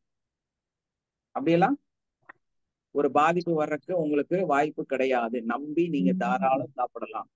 அதே டைம்ல அதை வந்து ஒரு உணவாக மாத்தி அதை வந்து டெய்லியும் கண் முழிச்சு போய் ரோடா போய் சாப்பிடுறது அப்படிங்கறதெல்லாம் வந்து நல்ல பழக்கம் இல்லை. இப்ப அதைத்தான் வந்து எல்லாரும் செஞ்சுட்டு இருக்காங்க. டெய்லியுமே வந்து பிரியாணி சாப்பிடுறது, டெய்லியுமே வந்து ஓவரா வந்து திருவிழா உணவுகளை வந்து இப்பவே எடுக்கிறது, இதெல்லாம் வந்துதான் தவறு.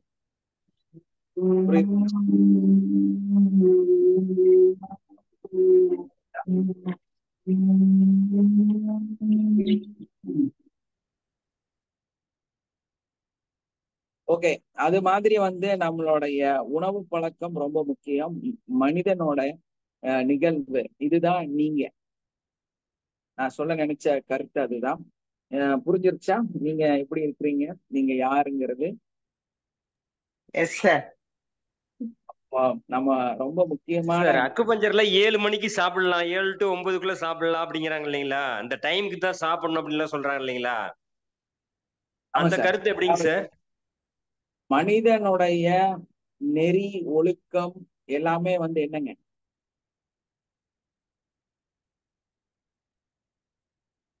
தன்னோட கற்பனை இல்லையா?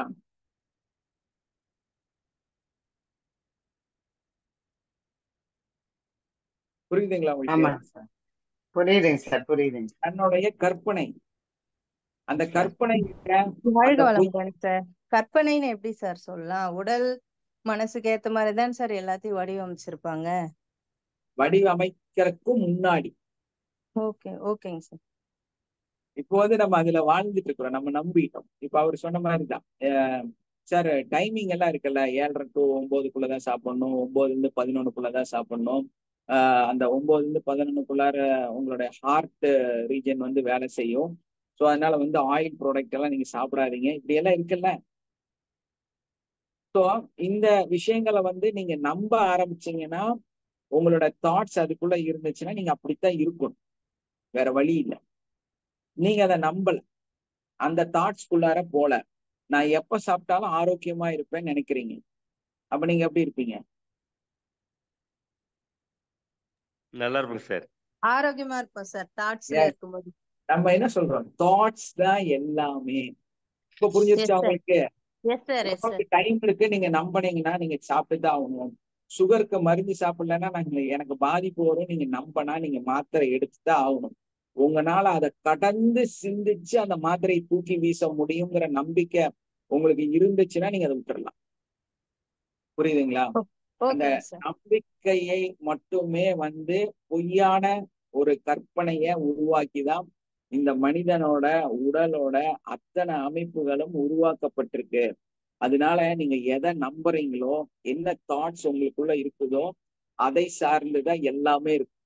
அப்போ எல்லாமே தப்பான்னு கேட்டா தப்பு கிடையாது, எல்லாமே பொய்யான்னு கேட்டா பொய் கிடையாது, எல்லாமே சார் நம்ப அப்படி அப்போ கிடையாது. நம்ம தாட்ஸ்க்கு ஏத்த மாதிரிதான் உடல் உறுப்புகளும் அதுவும் மாறி இருக்கும் இல்லைங்க சார்? கண்டிப்பாமா, கண்டிப்பா. அதுல எந்த மாற்றமுமே இல்லை. நீங்க அதான் சித்தர்கள்லாம் வந்து எந்த மருந்துமே எடுக்காம, எந்த உணவுமே எடுக்காம அத்தனை காலம் வாழ்ந்தாங்க அப்படின்னா, அதுக்கு காரணம் என்னன்னா அந்த கடுமையான தவம்னு சொல்றாங்கல்ல, அது என்னன்னா இதெல்லாம் தவத்துல சார்ந்தது. மன வலிமை, அவங்களோட எண்ணம் அது மாதிரி வடிவமைச்சிருக்கு. ஓகேங்க அதுதான் சார். அதுக்கு காரணம். நீங்க சும்மா இருந்தாங்கய்யா, ஏங்கம்மா? எதையுமே சிந்திக்காம சும்மா இருந்தாங்க, அதனால வாழ்ந்தாங்க. கடுமையான அந்த எண்ணத்துல இருந்தாங்க, தனக்கு இல்லைங்கிற நம்பிக்கையில இருந்தாங்க. அதுதான் விஷயம். நம்ம வந்து கூட்டத்துக்குள்ள இருக்கிறோம், நிறைய பேர்த்தோட கருத்து கேட்கக்கூடியவர்களாக இருக்கிறோம். அப்போ சுத்தி இருக்கிறவங்க எல்லாம் என்ன சொல்றாங்களோ அதை நம்பக்கூடியவர்களாக இருக்கிறோம். அப்போ உங்களை கஷ்டப்படுத்தும் போது நீங்க லேசியா மாறும் பொழுது ஐயோ வந்துருமோ அப்படின்னு நினைச்சீங்கன்னா போச்சு. அந்த ஒரு சின்ன நம்பிக்கை குறைவு என்ன பண்ணுவோம்னா உங்களை நோய்களை ஏற்படுத்தும். சின்ன ஒரு நம்பிக்கை குறைவு உங்களுக்குள்ள பிரச்சனை வரத்தான் செய்யும். அப்ப நம்ம என்ன பண்ணணும்? தவம், அந்த அந்த பவர், அந்த சிந்தனைகளை ஒருநிலைப்படுத்தக்கூடிய தாட்ஸ், அதை வந்து கண்ட்ரோல் பண்ண தெரியணும். அது தெரிஞ்சதுன்னா நீங்க எல்லாமே சாதிக்க முடியும். தாட்ஸ் தான் எல்லாமே. தாட்ஸ நம்ம ஒருநிலைப்படுத்துவது, உங்கள் மனதை நீங்கள் கட்டுப்படுத்துவது, அது மட்டும்தான் உங்களுக்கு ரிசல்ட்டை கொடுக்க போகுது. புரியுதுங்களா? Yes or no? புரியுதுங்க சார். புரியுதுங்க சார், கரெக்டுங்க சார். எஸ், அத தெரியாம நம்ம நிறைய முயற்சிகள் செஞ்சுட்டே இருக்கிறோம். அதை வந்து நீங்க எதை நம்புறீங்களோ அதுவா இருப்பீங்க. நீங்க முளைக்கட்டின பயிரு, நான் வந்து இதை சாப்பிட்டாதான் எனக்கு நல்லதுன்னு நினைச்சீங்கன்னா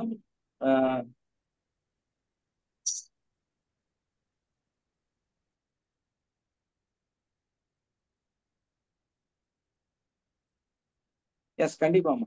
கேல் பிளாடர் ஸ்டோனு நானும் பாதிக்கப்பட்டு 2 ஸ்டோன் இருந்துச்சு, சர்ஜரி பண்ணோன்னு சொன்னாங்க. அதுக்கப்புறம் நான் பண்ணல. என்னோட டைஜஷன் மெத்தட் வந்து நான் மாத்தினேன். என்னோட நிறைய உணவு பழக்கத்துல வந்து மாற்றத்தை ஏற்படுத்தணும். நிறைய ஃப்ரூட்ஸ் சாப்பிட்டேன். ஃப்ரூட்ஸ்ல வந்து கண்டிப்பா ஆப்பிள் அதை வந்து நிறைய சாப்பிட்டேன். சிட்ரிக் ஆசிட் நிறைய எடுத்தேன்.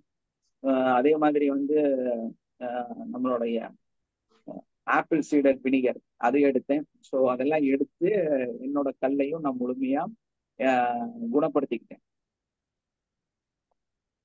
புரியுதுங்களா? அதாவது என்ன நினைக்கிறோமோ அதுவா மாறுறோம் அப்படிங்கறத உண்மையான காரணங்க. நீ ஆமா, என்ன அதாவது நீ எதுவா நீங்க நினைக்கிறீங்களோ அதுவா மாறுறோம் அப்படிங்கறத உண்மைங்க. நீங்கள் எதை சிந்திக்கிறீர்களோ அது உங்களை சிந்திக்கும். எப்படி? நீங்க எஸ் உண்மைங்க சார்.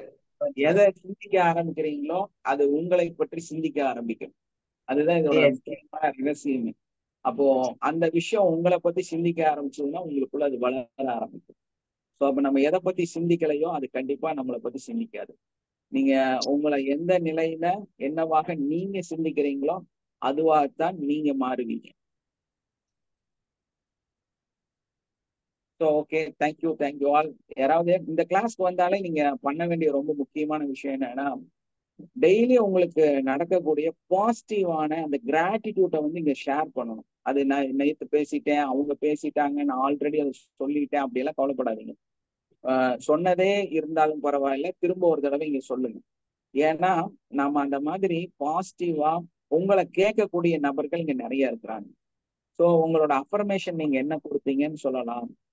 நான் இதை வந்து இப்படி நினைச்சிட்டு இதை வந்து பண்ணேன் சார், அப்போ வந்து எனக்கு இது சக்சஸ் ஆச்சு. அந்த சக்சஸ் ரேட்டிங்க இங்க நிறைய பேசுங்க. பேசும்போது நீங்க வளருவீங்க. உங்களுக்குள்ளார ஒரு கான்ஃபிடன்ட் லெவல் அதிகமாகும். நம்ம ஒரு கூட்டத்துக்குள்ள இருக்கிறோங்கிற நம்பிக்கை வரும். நான் ஆல்ரெடி இந்த சப்ஜெக்ட்ல என்ன சொன்னேன், மனிதன் வந்து தன்னை எப்ப வந்து தன்னோட இருக்கக்கூடியவர்கள் அப்படின்னு நம்புறானோ அப்பதான் அவனோட கூட்டத்தை வந்து அதிகப்படுத்திக்கிட்டான் இல்லையா? தன்னுடைய எஸ் சார் சரௌண்டிங்கை வந்து நம்ப ஆரம்பிச்சான். இவர்கள் எல்லாம் என்னை சார்ந்தவர்கள்ங்கிற சிந்தனைக்குள்ளார வர ஆரம்பிச்சான். அந்த மாதிரி நான் இதை சார்ந்தவர் அப்படிங்கிற அந்த சிந்தனைக்குள்ளார வர்றதுக்கு காரணமே என்னன்னு பாத்தீங்கன்னா, அந்த மனிதன் எல்லாமே வந்து கூட்டமாக இருந்ததன் காரணமா தான். அப்ப என்னன்னா, நம்மளை நம்பக்கூடிய நம்மை சார்ந்தவர்கள்ல நமக்கு ஒரு நம்பிக்கை வரணும்னா நம்ம வந்து அவங்களோட லாங்குவேஜை புரிஞ்சுட்டு அவங்க நம்மளை புரியக்கூடியவர்களாக நம்ம இருக்கணும். அப்ப என்ன பண்ணோம்னா நம்ம வந்து இங்க ஷேர் பண்ணும்போதுதான் நீங்க வந்து உங்களுக்குள்ளார வளர ஆரம்பிப்பீங்க. உங்களுக்குள்ள ஒரு ட்ரஸ்ட் வரும். உங்களுடைய நம்பிக்கை அதிகமாகும் போது நீங்க உங்களோட ரிசல்ட்டை நீங்க அதிகப்படுத்தக்கூடியவர்களாக மாறுவீங்க. அதனால நம்ம என்ன பண்ணோம்னா, சொன்னதே இருந்தாலும் பரவாயில்ல, திரும்ப ஒரு தடவை இங்க சொல்லணும். டெய்லி நான் சொல்றேன்னு கவலைப்படக்கூடாது, நிறைய சொல்றதுக்கு முயற்சி செய்யணும். ஏன்னா டெய்லியும் ஒரு சக்சஸ் வரும் பொழுது நான் சொல்லிட்டே இருக்கிறேன்ல, எனக்கு எவ்வளவோ சக்சஸ் நடந்திருக்கு. எல்லாத்தையுமே இங்க நான் பேசிட்டே இருக்கிறேன். என்ன காரணம் அப்படின்னா, சொல்லதான் நம்ம வளருவோம். புரியுதுங்களா? அதனாலதான் ஷேர் பண்ணுங்கன்னு சொல்றேன். சார் வாழ்க்கை வளமுடன் சார். சார் அப்புறம் அந்த ஆஸ்திரேலியால அந்த குழந்தைக்கு கொடுத்தோன்னு சொன்னேன் இல்லைங்களா சார், எஸ், அந்த குழந்தை ஆரியஸ்ரீ சார். நல்லா இப்போ ஒரு கொடுத்து நான் 2-3 டைம் தான் சார் கொடுத்தேன் அந்த குழந்தைக்கு. அப்புறம் நம்ம குரூப்லயும் போட்டேன் சார். நல்ல ஒரு ரிசல்ட் சார். இப்போ கொஞ்சம் மாறி இருக்கான்னாங்க. அப்புறம் ஒரு 2 நாள்லயே ஃபுல்லா அவர் கியூர் ஆயிட்டாங்க சார். எந்த டேப்லெட் எந்த டெஸ்ட்டுமே வேண்டாம்னு சொல்லிட்டாங்க சார். நிறைய டெஸ்ட் எடுக்கணும் அப்படின்னு எல்லாம் சொல்லி ரொம்ப பயமுறுத்தி அனுப்பிச்சிருந்தாங்க சார் அவங்கள. அப்புறம் எந்த டெஸ்ட்டுமே இல்லை, எந்த டேப்லெட் இல்லை, இப்போ பழையபடி ஆயிட்டா. நேத்து கூட அவங்க எனக்கு மெசேஜ் போட்டிருந்தாங்க சார், ரொம்ப நல்லா இருக்கா, உங்களுக்கு நன்றி அப்படின்ட்டு போட்டிருந்தாங்க சார். நார்மலா ஆயிடுச்சு சார் அந்த குழந்தை. Thank you sir, thank you sir. வேற யார்? நெக்ஸ்ட் சார் இப்போ ஒரு நம்ம ஸ்ட்ரோக் வந்தவங்க சார், அதாச்சும் பிரெயின்ல வந்து கிளாட் இருக்கு அப்படின்ட்டு ஆப்ரேஷன் பண்ணாங்க சார். திடீர்னு அந்த பொண்ணு என்னோட ஏஜ் இருக்கும் சார், என்னோட ரிலேட்டிவ், அவங்களுக்கு பண்ணாங்க. அப்புறம் உடனே அந்த ஸ்ட்ரோக் மாதிரி வந்துட்டு இருக்குங்க சார். அவங்க வந்து ஃபர்ஸ்ட் நான் சொன்னது நம்பவே இல்லை சார். இந்த மாதிரி ஹீலிங் கொடுக்கலான்னு சொல்லிட்டு இருந்தேன், யாரும் அவங்க காதலே கொண்டு போய் போடல. நெக்ஸ்ட் அப்புறம் என்னோட சிஸ்டர் சொல்லி இப்போ அவங்களுக்கு கொடுத்துட்டு இருக்கேன் சார். மைண்ட் இப்போ நல்லா சேஞ்சா இருக்கு அப்படின்னு சொல்லியிருக்காங்க சார். கை மட்டும் ஒன்றும் தூக்க முடியல. அவங்க எங்கெங்கயோ போயிட்டு வந்துட்டாங்களா, இன்னும் சரியாகல, நீங்க கொடுங்கக்கா எப்படி இருக்குன்னு பாக்கலான்னாங்க. மைண்ட் இப்போ ரிலாக்ஸா இருக்கு சார். அவங்களுக்கு கொடுத்துட்டு இருக்கேன் சார். எஸ், கண்டிப்பா. இந்த ஸ்ட்ரோக்கு, பிரெயின் ரிலேட்டட் ப்ராப்ளம், அதே மாதிரி ப்ரீமெச்சூர்டு, இந்த மாதிரி இருக்கிற குழந்தைகளை கண்டிப்பா இதுல குணப்படுத்த முடியும்.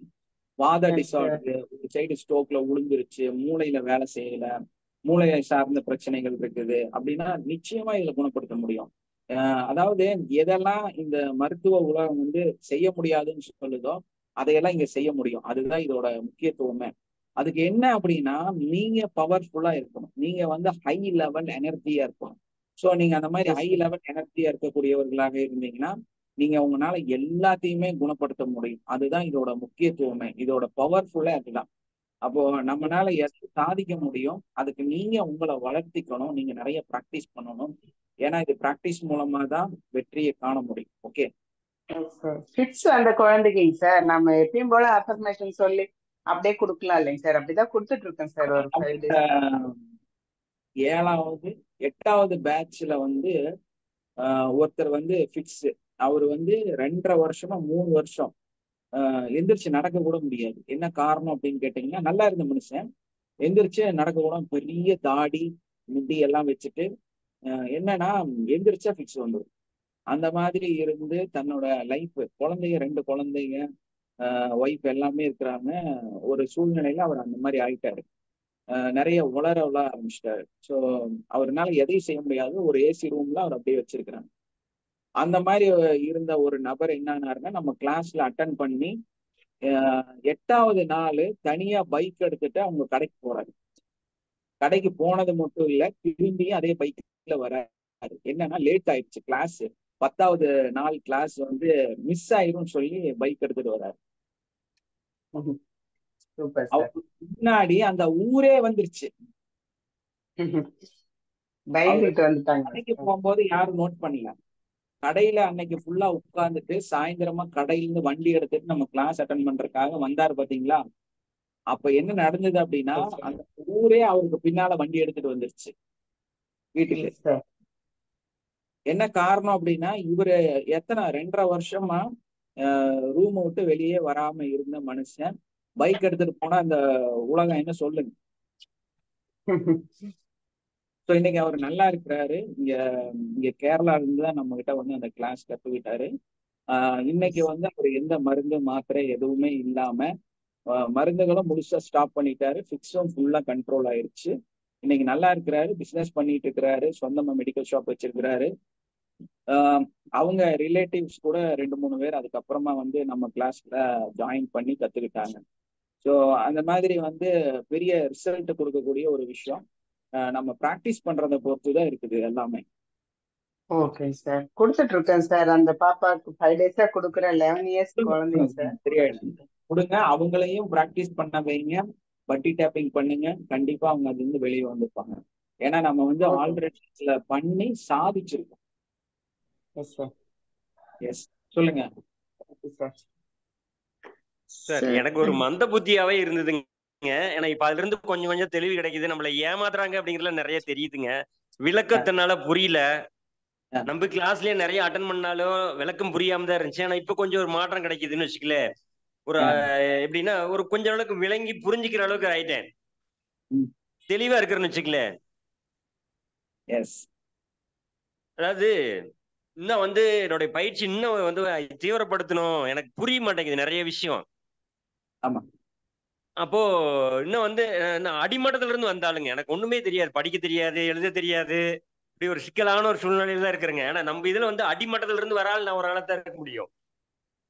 அப்படி எல்லாம் இல்லைங்க சார். அந்த தாட்ஸை நீங்க மாத்துங்க சார். ஃபர்ஸ்ட் படிக்க தெரியாது, எழுத தெரியாது, இதெல்லாம் சொல்லவே சொல்லாதீங்க சார். நீங்க எவ்வளவு பேரை காப்பாத்திடுறீங்க சார். ஏன் சார் இந்த மாதிரி ஒரு வேர்ட்ல இல்ல திரும்ப என்னால ரிமைண்ட் முடியும். பண்ணாதீங்க. அந்த முயற்சியில இருந்து வண்டி ஓடிட்டு இருக்குன்னு வச்சுக்கல. அப்புறம் சார் எனக்கு அது கஷ்டமா இருக்கு. எதுவுமே என்னால சொல்ல தெரியாதுன்னு முடியுது இல்ல. சொல்றீங்க. நிறைய இடங்கள்ல வந்து எனக்குள்ள மன அழுத்தத்திலேயே வண்டி ஓட்டிட்டுன்னு வச்சுக்கல இது வரைக்கும். சார் உங்க வீட்டோட சிச்சுவேஷனை மாத்தினீங்கன்னா இந்த தாட் வராது சார். உங்க வீட்டுல இருந்து தான் இன்னும் இந்த தாட்டை நீங்க மாத்தாம இருக்கீங்க. பாக்குறேங்க, மாத்திக்கலாங்க. Yes sir, thank you sir. வாழ்க முடங்க. இன்னொரு பேசிக் கிளாஸும் இன்னொரு இதுலயும் ஜாயின் பண்ணுங்க சார். கண்டிப்பா வர்றேங்க சார். அப்ப இன்னும் கொஞ்சம் நீங்க இன்னும் டெப்தா பழகிறதுக்கு நிறைய வாய்ப்பு ஆயிடும். அந்த வாய்ப்பு தான் நம்ம இப்ப கொடுத்துருக்குறோம் எல்லாத்துக்குமே. நீங்க யாரும் அதை முயற்சி எடுத்த மாதிரி எனக்கு தெரியல. ஏன்னா வர்ற பேட்ச்லயே நீங்க உங்கள யாராவது அதுல வருவீங்கன்னு நான் எதிர்பார்க்கிறேன். ஆனா யாரும் அதுக்கு ஒரு முயற்சி எடுத்து செஞ்ச மாதிரி தெரியல. வர்றக்க முயற்சி பண்ணுங்க. ஏன்னா நீங்க ஒரு 2 என்ட்ரி கொடுத்தா போதும், நீங்க அதுல வந்து ஃப்ரீயா உட்காந்து கத்துக்கலாம். முயற்சி எடுத்திருக்கேன் சார். பட் அவங்க இன்னும் கொஞ்சம் டைம் கேட்குறாங்க சார், வரவிருக்காங்க sir.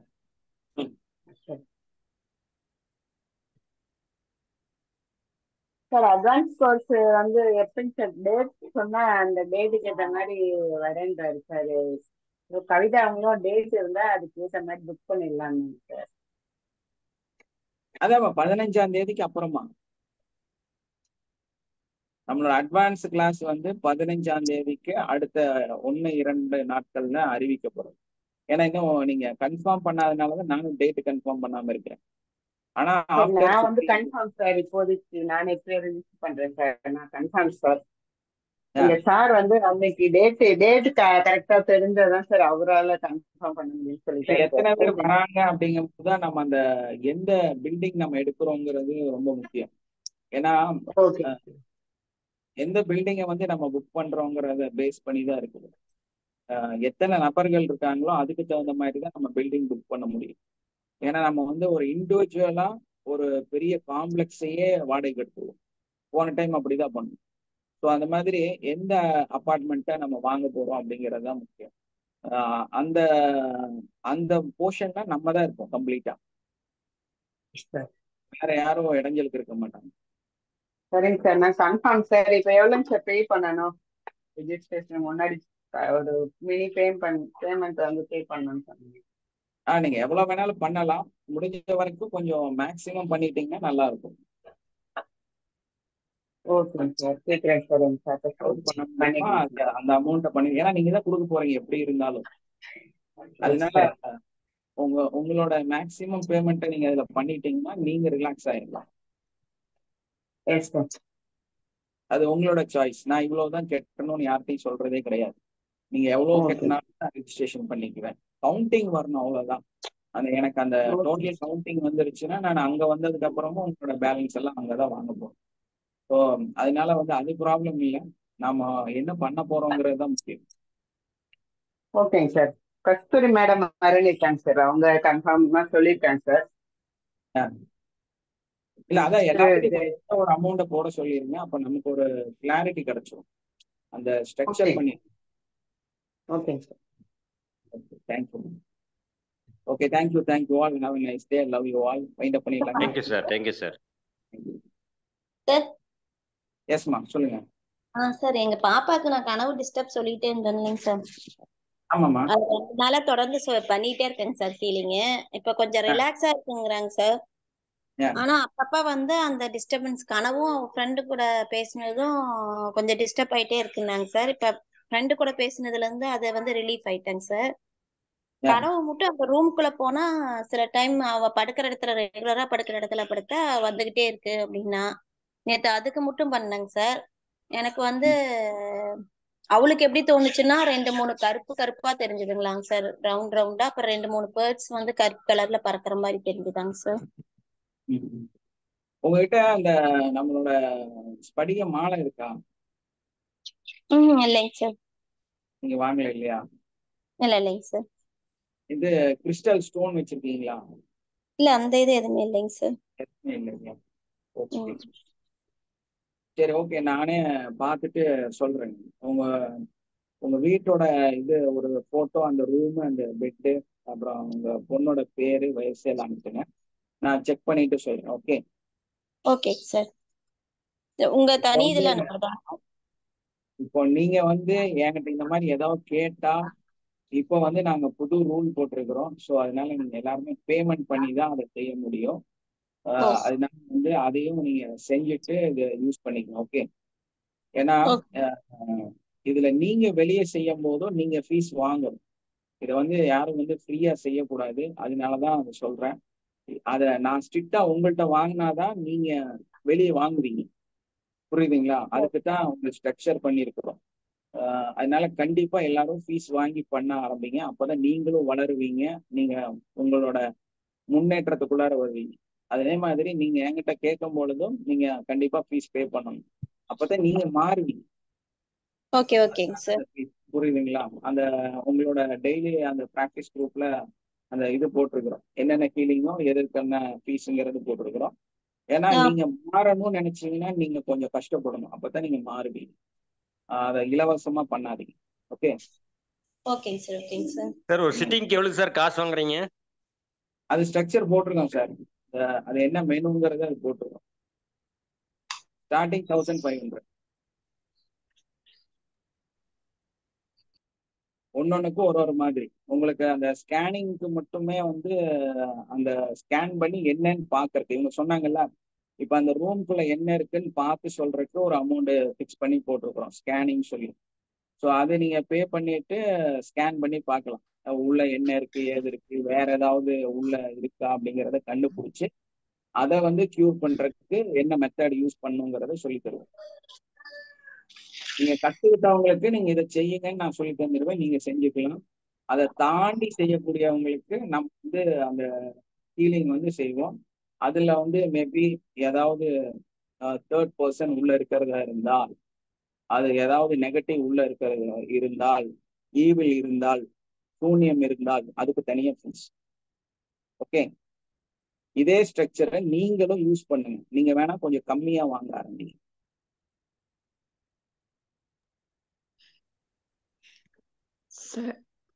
Okay okay, thank you. Okay sir. Thank you.